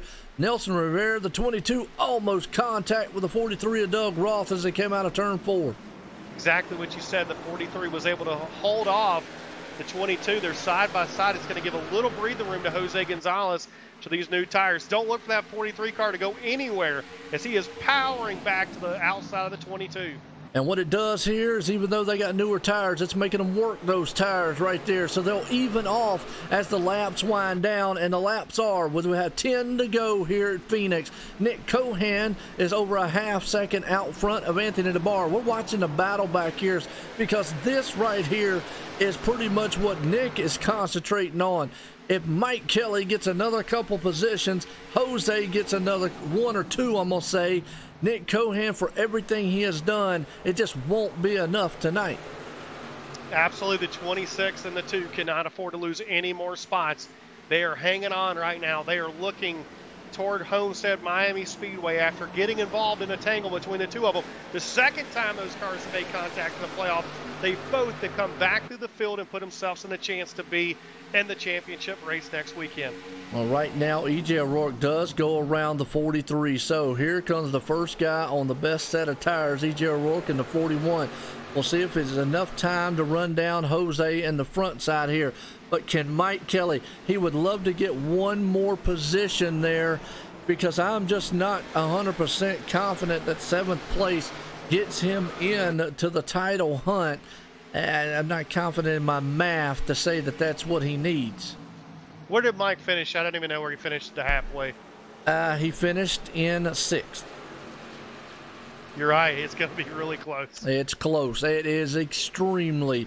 But it's 13 points was separating the 2. Nick got 10, 6. So you try to take 6 off of that. I'm going to say that he needs that 1 position. Now, the good thing is, well, he doesn't need Jose to come around him. He would really like to see EJ get up there and battle Jose. The thing about Chad Coleman, he's got a lot of front end damage. If he can get up there, maybe get around him. At this point, if I'm Jose, I'm not going to push the issue. I mean, I know he probably wants to, but he's locked in, I think, right now where he's sitting. Yeah, I think I agree with you. I would not push the issue if I'm the 26 car right now. I'd hold where you're at, make sure you can keep the 41 from getting around you. But again, Jose's still racing for the Final Four as well, so he's got to make sure he saves his spots, not losing and falling back too many spots as well. Well, it's a catch-22. Does he stay where he's at, or does he try to pass him? Because if Mike Kelly, and I'm going to go ahead and say it, I could be wrong, it's unofficial, if Mike Kelly does pass Chad Coleman with 5 to go, pretty much puts Jose outside looking in, because Nick Cohan will do what he needed to do coming in here. It's going to be a close one, and I think it's all going to come down to matter, can that number 2 catch the 20, or will the 41 battle back there and put Jose behind him? Oh man, Joe, I couldn't imagine being in the cars right now. It's coming down to just 4 laps to go. You can throw a blanket over the 2, the 26, and the 41 on fresh tires. Does EJ come in here and spoil the party for the 26 car? Yeah, and I tell you, Nick Cohan doing what he needs to do, leading this one with 5 to go here at Phoenix, 4 to go now. Mike Kelly is trying everything he can. The problem is those tires are wearing out. He's trying to run down Chad Coleman. Chad Coleman's trying to stay as far as he can in front of him. Jose Gonzalez is right there. Now, what Jose probably doesn't want to happen is EJ to come around him. Man, I tell you, I'm like you. Wow. Just to take a breath, I want to give a big shout out to the number 91, the Nerf mobile of Steve Gottschalk. Steve has had a up and down season. I'm sure if you talk to him, and we will, if he stays in this 3rd position, has had a more of a down year for him. The Cup car just has not worked for him this season, but he is coming out strong with a 3rd place run right now, and he's hanging with a 5 at DeBarro. And I tell you what, another thing that they don't want to see fly, I caution, because if it flies now, it is over with here. As Mike Kelly still trying to run down Chad Coleman. Nick Cohan is still leading it. Jose Gonzalez right there on the back deck lid, along with EJ O'Rourke. I tell you, EJ's been very patient, but Mike just cannot run down Chad right now. He just doesn't have it, and time is running out. I just got a feeling he needs that 1 position right there. And you would think that with all the damage that Chad Coleman has, that the 2 of Mike Kelly would absolutely drive up there and take that spot. You can see Jose get a real big run on Mike Kelly. He's back in the corners up trying to get a great exit off. It's just Chad Coleman is wheeling that number 20 JD Graphics machine.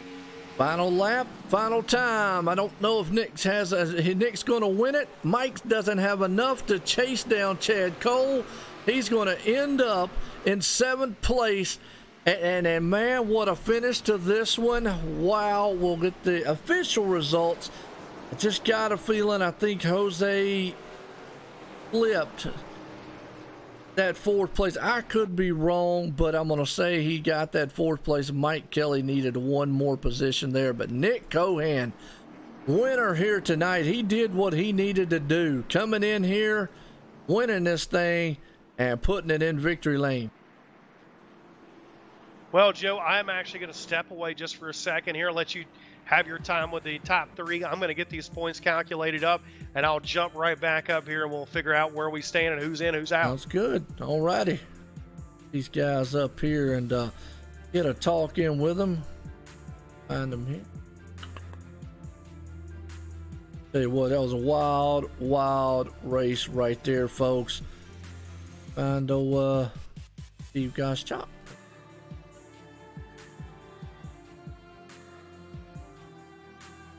Cohan, Anthony DeBarro.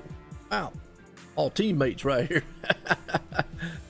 All right, let's bring up man Steve Gottschalk, get a word in with him. Steve Gottschalk, Joe White in the booth. Got a copy? Yes, I do. Man, I tell you what a race. What a wild one here. You know, your season has been an up and down season. But to come out of here on a tricky track and to finish this thing out here in 3rd, how's it feel? It feels amazing. Sorry, I got people talking. Hold on a sec. You can tell them be quiet. We're talking. Okay. Yeah, it's been a mostly down season in this car, but man, tonight was something pretty amazing. Well, yeah, it's been up and down, but this place here was a tricky one. You was down there. You followed in the tire tracks of the other guys there. Do you think you might have had anything to put it in victory lane here tonight? I think I was just a tick off as far as getting the victory lane. I might have had something for DeBarro, but it was pretty close. I felt like I was pretty even with him. Absolutely. Well, you did an outstanding job in the Nerf Mobile there in the 91, pulling here in third place. Anybody you want to thank? Yeah, I want to thank Nerf for my sponsorship, even though they don't know it. Let's see. I want to thank everybody on my racing team, Steel Horse Racing. I want to thank my friends on Dizzy Motorsports. Thank you guys for doing a great broadcast. And thanks to everybody in Sim500 for this league. Absolutely. Well, I'll tell you what, there you go, folks. Steve Goschalk, man, putting in third place tonight. Well, let's go on down here to this man, the Silver Bullet, Anthony DeBarro, coming home in second. Anthony DeBarro, Joe White in the booth. Got a copy? Yeah, how you doing? All right, pretty good. Well, first off, wow, coming back up through here, finishing in second here tonight, but you're doing it in a new car, in a Toyota. Yeah, we're on board with Dizzy Motorsports now, so Nick invited me over, and it was a great run to start with them. Unfortunately, I was suspended last week, so that killed my chances at getting to Homestead, but I think we'll go out next week and hopefully get a win. Hey, there you go. That's the way to look at it. Win's a win, either way you look at it. And you had a good thing. Now, you got to tell us, what's the difference that you feel driving between the Camaro and the Toyota?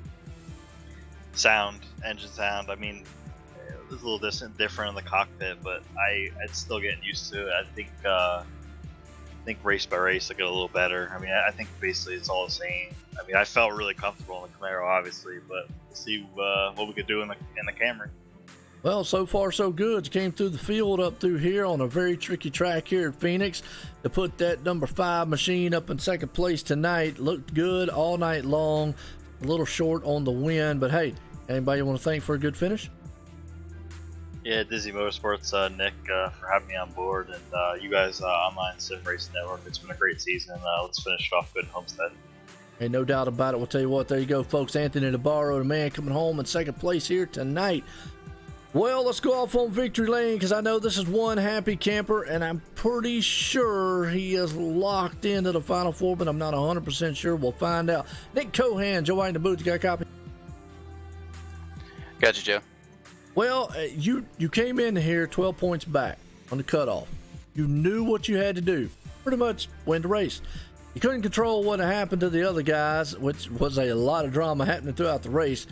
But you did what you needed to do. You did your part. Now we're just waiting for calculations on the points and all. I've got a feeling you probably are in, but I'm not going to say 100% because I don't know. And I've been wrong before. But did win the race. And this chase, I got to say, has just been an up and down roller coaster for you. I mean, how's the emotions for you tonight with this win? Not happy because I know we didn't make it in. It's going to be like 2 or 3 points. It's a shame we can't do win and you're in like we do in NASCAR. We have all these sponsors here. We should kind of be following what NASCAR does. Put forth the effort to do everything I could do. I was fastest in practice, qualified on a pole, showed long run speed, got the halfway points, and won the race. Still not good enough. It's a shame. It's a shame Arnold couldn't take out the other guys and Fuller couldn't take out the other guys like they did to me last week, which kind of ruined my shot. So, I mean, the win is a win, but it's a shame that it's basically for nothing. Well, if it makes you feel any better, Jose and Mike Kelly tried to take each other out, and they did with the caution. They didn't do a good enough job. Well, hey, they had to fight. Here's the thing. They fought back through the rest of the field, so they were doing what they needed to do, and that's why I said, you came in a hole already. You've done what you needed to do. Now, I know you say you might not be in, but where they finished and the bonus points will be awful close. Again, I got Joey down there calculating, so I'll know here for sure soon. My redneck calculator's not that good. So well, I hope he's using your redneck calculator, because you said I was in. So okay, well, I'm not. Like I say, I don't want to say, you know, yay or nay, because the way I look at it, man, you did everything you need to do, and you've done a fantastic job. Obviously, you can't control what the other drivers do in the race. You can only do what you can do, and it was thrilling because those two guys back there, yeah, they brought out the caution between the two, and then they dropped back to the back of the field, and it was like, wow, so they did have to run back through the field to get to where they are. Again, you can't control none of that, but hey, man, I tell you what, you have done everything you needed to do this season to win. This is win number 6 for you. You got anybody you want to thank?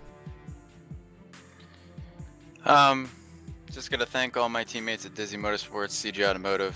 Like I said, really disappointed we couldn't get in there. All kind of falls back on last week with the lap 10 incident. So happy with the win. It's great. It's great to have 6 wins, but it's a shame couldn't get the win and you're in, you know, and capitalize on the season we've had. So thanks to you guys too. Well, you know, and I see the frustration. I know, like Anthony out there in himself also, you know, with a 4 or 5 wins this season. But you know what? We still got one race to go. Either way, whether if you're in or not, capping another win off coming in Homestead. Is that your game plan going to next week?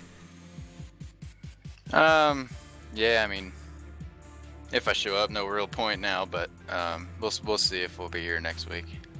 Come on now, you gotta be a team player, you gotta show up, man. Show these guys that, hey, definitely a force to be reckoned with out here, man. I think we showed we were a force to be reckoned with all year, yeah. Oh, absolutely, man. I don't need another race to show.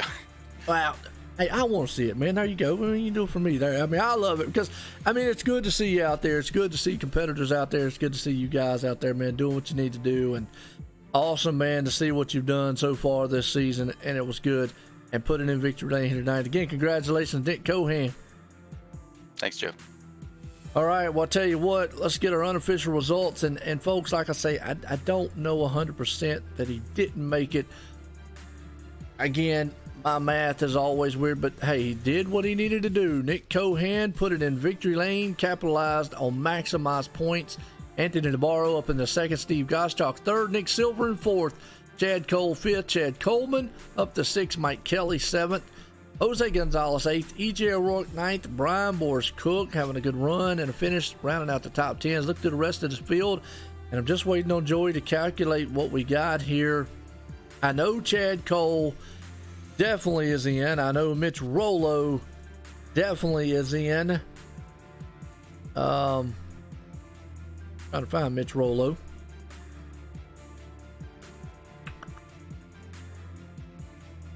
I don't see him. Okay. No Mitch.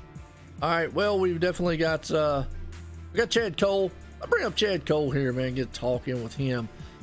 He's had a wild season so far. Chad Cole, Joe White and Boots, got a copy? Hey, we got you, Joe. Well, you know, what a wild race, first and foremost. To come in here, you knew pretty much you were locked in going to Homestead. You didn't have a lot to lose to come in here, but to maybe just show what kind of performance you've got. And through this whole entire chase, you have definitely had like a light switch turned on. I mean, you have just came unglued and went off in this chase. Now, can you do it for one more race to become a champion? Yeah, that's to be determined. Yeah, I'm going to have to put a lot of work in this week, get some track time, and try to keep up with some of these guys. I'm not sure who the 4 will be, but either 4, no matter how you slice and dice, they're going to be tough guys, and I'm going to have to put in some work this week and try and make it happen at Homestead. Well, you've done what you needed to do, and you know, we know Mitch Rollo's one of them. The other one is who came in third and fourth, and it's going to be between Nick, Mike, and Jose. Now, obviously, I'm sitting thinking Nick made it in. but obviously getting reports out there that no, he didn't. He missed it by slightly, and that Mike Kelly and Jose, but them two tried to kill themselves throughout the entire race. What was your game plan coming in here? I just wanted to go in and win the race tonight. Game plan at Texas was kind of, I knew I was in a pretty good position to clinch my situation and go to Homestead and not have to worry about Phoenix. So tonight I just wanted to win, and I don't know, Cohan and DeBarro were on another level, and I was trying different things, different breaking points, different lines, and they were just consistently beating me by a tenth or more a lap. And yeah, I don't know, but it's all over now, and got to focus on Homestead. Hey, well, yeah, one more race to go. That's for all the marbles, for the championship. And what better way would it be now? I know you got a new sponsor out there, Personal Comfort on the side of the machine. I'm so used to you running the Transervice, which is title sponsor of the series. I'm not going to want to jinx you or anything, but what better way would it be to pull off a championship for them, and not only for the title sponsor also? Yeah, it was really cool. After Martinsville, Scott Stenzel approached me with an offer to come on board for the last 3 races, and got an offer I couldn't refuse. So he's here. If anyone's in the market for a new bed, a number bed, check out their website, personalcomfortbeds.com. Even if you don't need a bed, go to their website and check out a funny picture of Scott Stenzel there, and have a good laugh that way. But we still have a Transervice sponsorship on the car as well, on the right side quarter there. It's cool that they came on board this year with sponsorship of the Monday Night Money series. Oh yeah, no doubt about it. It's been an awesome series so far. One race left here, and hey, look, man, tell Scott that if he's giving out donations or anything on beds, man, he can sponsor on the broadcast. I can always use a bed. I'm with you there. After these races, man, I'm about ready for a nap too, man. It's a tough grind out there racing against these guys week in and week out. It's not an easy task at all. Well, you got one more race to get it done and put yourself as a champion next week at Homestead. You do come out of here as one of the final 4. We know that for sure. But don't fall asleep on us yet. There you go, folks. Chad Cole, man, is going to be vying for a championship next week. Well, Joey, I tell you what, we talked to a couple of them here, and I see down there and the rejection in Nick Cohan's voice. He knew. Obviously, I tell you why I call it the redneck calculator, because it's broke half the time. I was for sure that he probably made it in by just calculations and all, but been wrong. That's why I tell him it's unofficial. But yeah, just being rejected, I understand that. But man, what an awesome win on his end. Yeah, he did all he could do tonight. He came in, he set fast time, he led, won the halfway bonus points, and he won the race. There's nothing else Nick could have done. He laid it all on the line tonight, and the points are updated. I'm shaking, Joe, putting the points in, so it took me a little longer than I was anticipating, but looking at the standings, it's amazing. Jose Gonzalez and Mike Kelly wound up tying tonight for the 3rd spot, so they both advanced in. Of course, Mitch Rollo and Chad Cole were already locked in, and Nick Cohan was going to miss by just 3 points. Wow, 3 points. I'm going to bring Mitch Rollo up here, get a word in with him real quick. Mitch Rollo, Joy in the booth, got a copy? Yeah, I got you, Joe. Well, you knew coming in here, you pretty much was locked in the top 4 coming into this race, so you got one more race. Now, tonight's not the way you wanted to finish this place, but this is a tough track. Coming in here, just getting a little bit, mixed up there, finishing out 22nd. But going into Homestead, what's the momentum like? What's your mindset like? How you tackle this thing, try to win a championship? First and foremost, I just gotta apologize to Nick Thames, getting into him off of turn 4 there. Just completely misjudged the where I was at and where he was at, and ended up turning around. So I apologize big for that. He was having a great run, but yeah, Phoenix and I have never really gotten along, and yeah, tonight was proof for that. We were running up front there for a while, but then when we got mired back in traffic there, we just couldn't make our way back to the front. So not a good night for the 96 tonight, but definitely pretty confident going into Homestead, and looking forward to running for that championship next week. Yeah, my sentiments right there too, and I tell you, it's going to be an awesome battle between 4 top-notch competitors. Joey, you got anything to add on to that? Man, I just want to congratulate you, Mitch. It's been a great season. We're happy to have you part of Sim500. We appreciate all that you bring to the league, and more importantly, man, next weekend it's all up to you guys. And just want to wish y'all luck. And it's been a pleasure again having you. I appreciate it, Joey. I appreciate you guys putting on this league. You know, you guys do a great job. Put a lot of time and effort into this thing, and it definitely shows off. So I appreciate you. Well, right there you go. That man right there came in second in the points, locked in one of the final 4 going into Homestead next week. The bye for the championship, Mitch Rollo, that is. Well, these two guys, they tried to kill each other on the track, and they tried to kill each other in the championship. And that would actually be Jose and Mike Kelly. But I'm going to bring up Jose Gonzalez first here and get a talk with him in this one. Jose Gonzalez, Joy in the booth, you got a copy? What's up, Joe? Well, you know, I know you got to be breathing a sigh of relief. You're going to Homestead to run for a championship, but man, what was going through your mind? Because y'all two out there tried to throw it away earlier on in the race. Yeah, no, I wasn't. I was just riding, and Mike got very close to me, and we got together. I don't know, you know, he was pinching me a bit, and I think I wobbled a little bit, so I just took the C. I got the penalty just in case, you know. I didn't want to leave it to admins to decide who was gonna, you know, go into the chase or not, so I just took the C and hope for the best. And I tell you what, coming from behind there, it's not easy to pass here, so I had my work cut out for me, and I saw Mike a couple of cars in front of me, and I was just trying to get to his bumper. He had a few teammates around him, and I had people with new tires right behind me, so you know, it was a little hectic, tell you what. Well, that's why we call you Speedy Gonzalez. I gotta say, you talk about being hectic. We watched you two come through the field there, and we knew what needed to be done. I mean, how nerve-wracking is it? I mean, to do what y'all are doing. I mean, to come through this field. I know this place is a tough place to pass, but what was going through your mind? I mean, you knew Nick Cohan was up front. He was doing what he needed to do. Did you think that you were in enough position at the end of this one to get locked in the Final Four? I knew exactly where I was.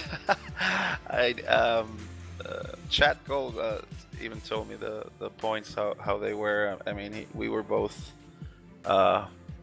we were paying attention to how many points because I added the points we had on the half of the race, and I knew the only way to beat them was to get into the top 10 or be right behind Mike Kelly, and so that's why I was just focusing. I mean, I just saw Mike Kelly, and I had a couple of cars in between us, and I was just, I mean, it was up till the end. I mean, I had EJ O'Rourke with new tires behind me trying to pass me. I had to block a few times because I knew I couldn't let him, you know, be in between Mike and me. That the 2 laps ago, he was right behind me, and if I let him in, I could have been, you know, 10th spot and miss, you know, by 1 point or something. So yeah, I'm exhausted, but it's fun. I mean, you know, think about it. We've been here, what, 35 weeks, something like that. You know, every Monday we've been doing this, and it's been a battle. And I got a question. Was that Chad Cole selling bets? Well, man, I'll tell you what, I don't know if he was selling bets or not, but the next time he gives us give me a heads up on what the points thing was. And I mean, it was close. I mean, me and Joey was up here in the booth, and I was up here like, wow, we don't know what's going to happen. And then y'all two got together, way to the back, had to come back to the field. Nick was doing what he needed to do. It's awesome to see, and you're right. It has been a long season. We're going to end it off on a great note at Homestead. I have appreciated and enjoyed every week of it to watch you guys race. And to see, man, the Speedy Gonzalez Meatball Mobile, man, get up there and run for a championship. It's going to be awesome. You got anybody you want to thank for it? Yeah. How about Joey? The job he's doing up in the booth, man. Yeah. Doing good. Hey, I just want to say real fast, Jose. I want to thank number one, not letting the admins have to make that call. And I take it. I was so nervous watching you guys race. It took me 30 minutes to put the points in, but I have to say, with your character and taking that claim that you did tonight, maybe you don't feel like it was your fault or what. Either way, it just shows the character and what you brought to the league and what you do week in and week out. And it's just fitting that you and Mike both race your way back in, and you actually tied in points. So it was amazing, and I'm glad for both of you guys. It couldn't have ended any better. Yeah, I appreciate that, man. It's a hell of a job all season long, and Sim500, man. All the admins. I mean, it's been a tough job all year long. So I'm really happy we're gonna get this show to Homestead, man. Absolutely. There you go. You have at it right there. That's called Jose Gonzalez. He's going for one of the 4 next week at Homestead. Well, this guy right here is another one who did what he had to do. Mike Kelly came in here, 3rd in points, so he's going to leave out of here as one of them. Let's bring him up to talk with him. Mike Kelly, did you wait in the booth? Got a copy? Medic. Man, well, I'm going to tell you, y'all probably need oxygen. I mean, between the two of y'all there, I got to go back because I asked Jose the same thing. I said, man, what were y'all doing out there? Y'all had it coming in. You knew Nick Cohan was doing everything he needed to do, but then y'all almost threw it away there in the middle, about halfway in the race, and had to drive back to the front. Did you think you were in a good enough position there at the end to lock yourself in? Oh no!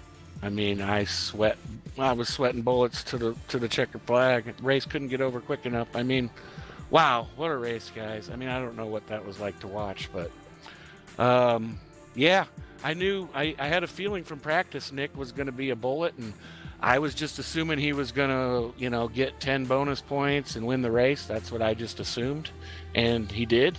And I knew what I had to do based on that, and I knew it was close between me and Jose. And then when we had our little incident, I mean, I knew when I had an opportunity to get in front of him, and I thought, he's got some points up on me from the halfway bonus. He won't fight me. I'll just slide in front of him here, and we'll ride it out to the end. We're both gold at that point, and unfortunately, that's not the way it worked out. And he worked his way back to the front, and so did I, and we got back up to where we needed to be, just barely. Yeah, absolutely. And you were talking about up here in the booth, it was breathtaking to watch the race. Y'all going to the back, to the front, and watch Nick doing what he needed to do out there. We had no clue what was going to happen all the way at the end of this one. But we know now you're going to Homestead next week as one of the final 4. What do you have to do? What mentality does it take now to win a championship here? Well, it's kind of a Hail Mary for me. Not my favorite track at all, but if you're in it, you can win it. And I run decent. I don't know if I have the speed to match these guys, but I guess it's just kind of I'm a thrilled to be here deal. But I'll put a little practice in, and you never know what'll happen. And I got knocked out last night by 2 points, so I got in tonight by 3. So it's a wash for the week, and I'm thrilled and just looking to get to Homestead and hammer down. There you go. Nothing wrong with that, and definitely going to be interesting. Joey, you got any words on that one? Mike, great year again. Like I told Jose, it's it's been a long season for a lot of us, and I just appreciate the support at Sim500. We're extremely proud to have you in the Final 4. I know myself and a lot of the drivers in this league would give anything to be in the position you guys are in.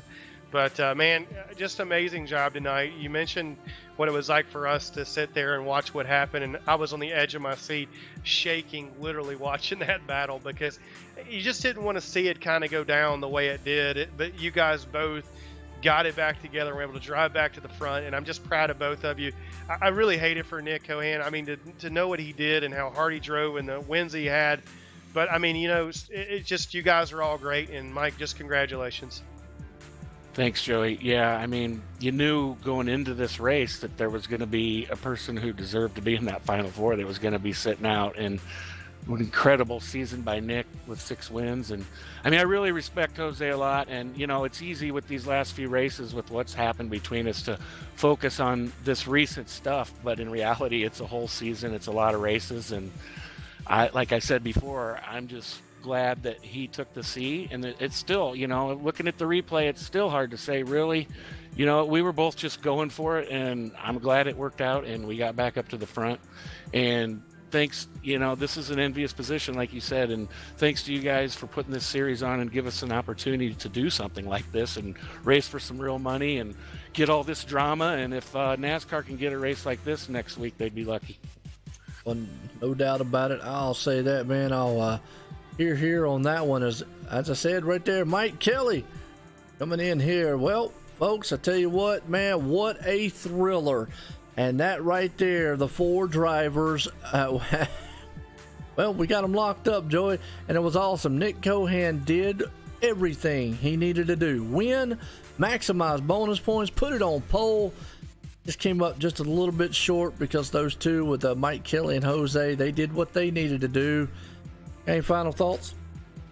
Joe, I just, what a great night. Just been the last couple of weeks doing something that I really don't do, and that's announce a race. So it's been fun, but you know, something we haven't done enough is thank you for the hell of a job you've done for our league over the last year and a half, 2 years. It's been a pleasure working with you, man, and I can't wait to call it home next weekend. Absolutely, and with my sentiments right there, because it's going to be awesome to go to Homestead to put it in here for the Championship 4, and these guys here for the Sim500 Monday Night Money Series presented by Transervice is going to be a thriller. Don't miss it. As always, myself, Joe White, Joey Katina up here in the booth. Everyone, have a good night.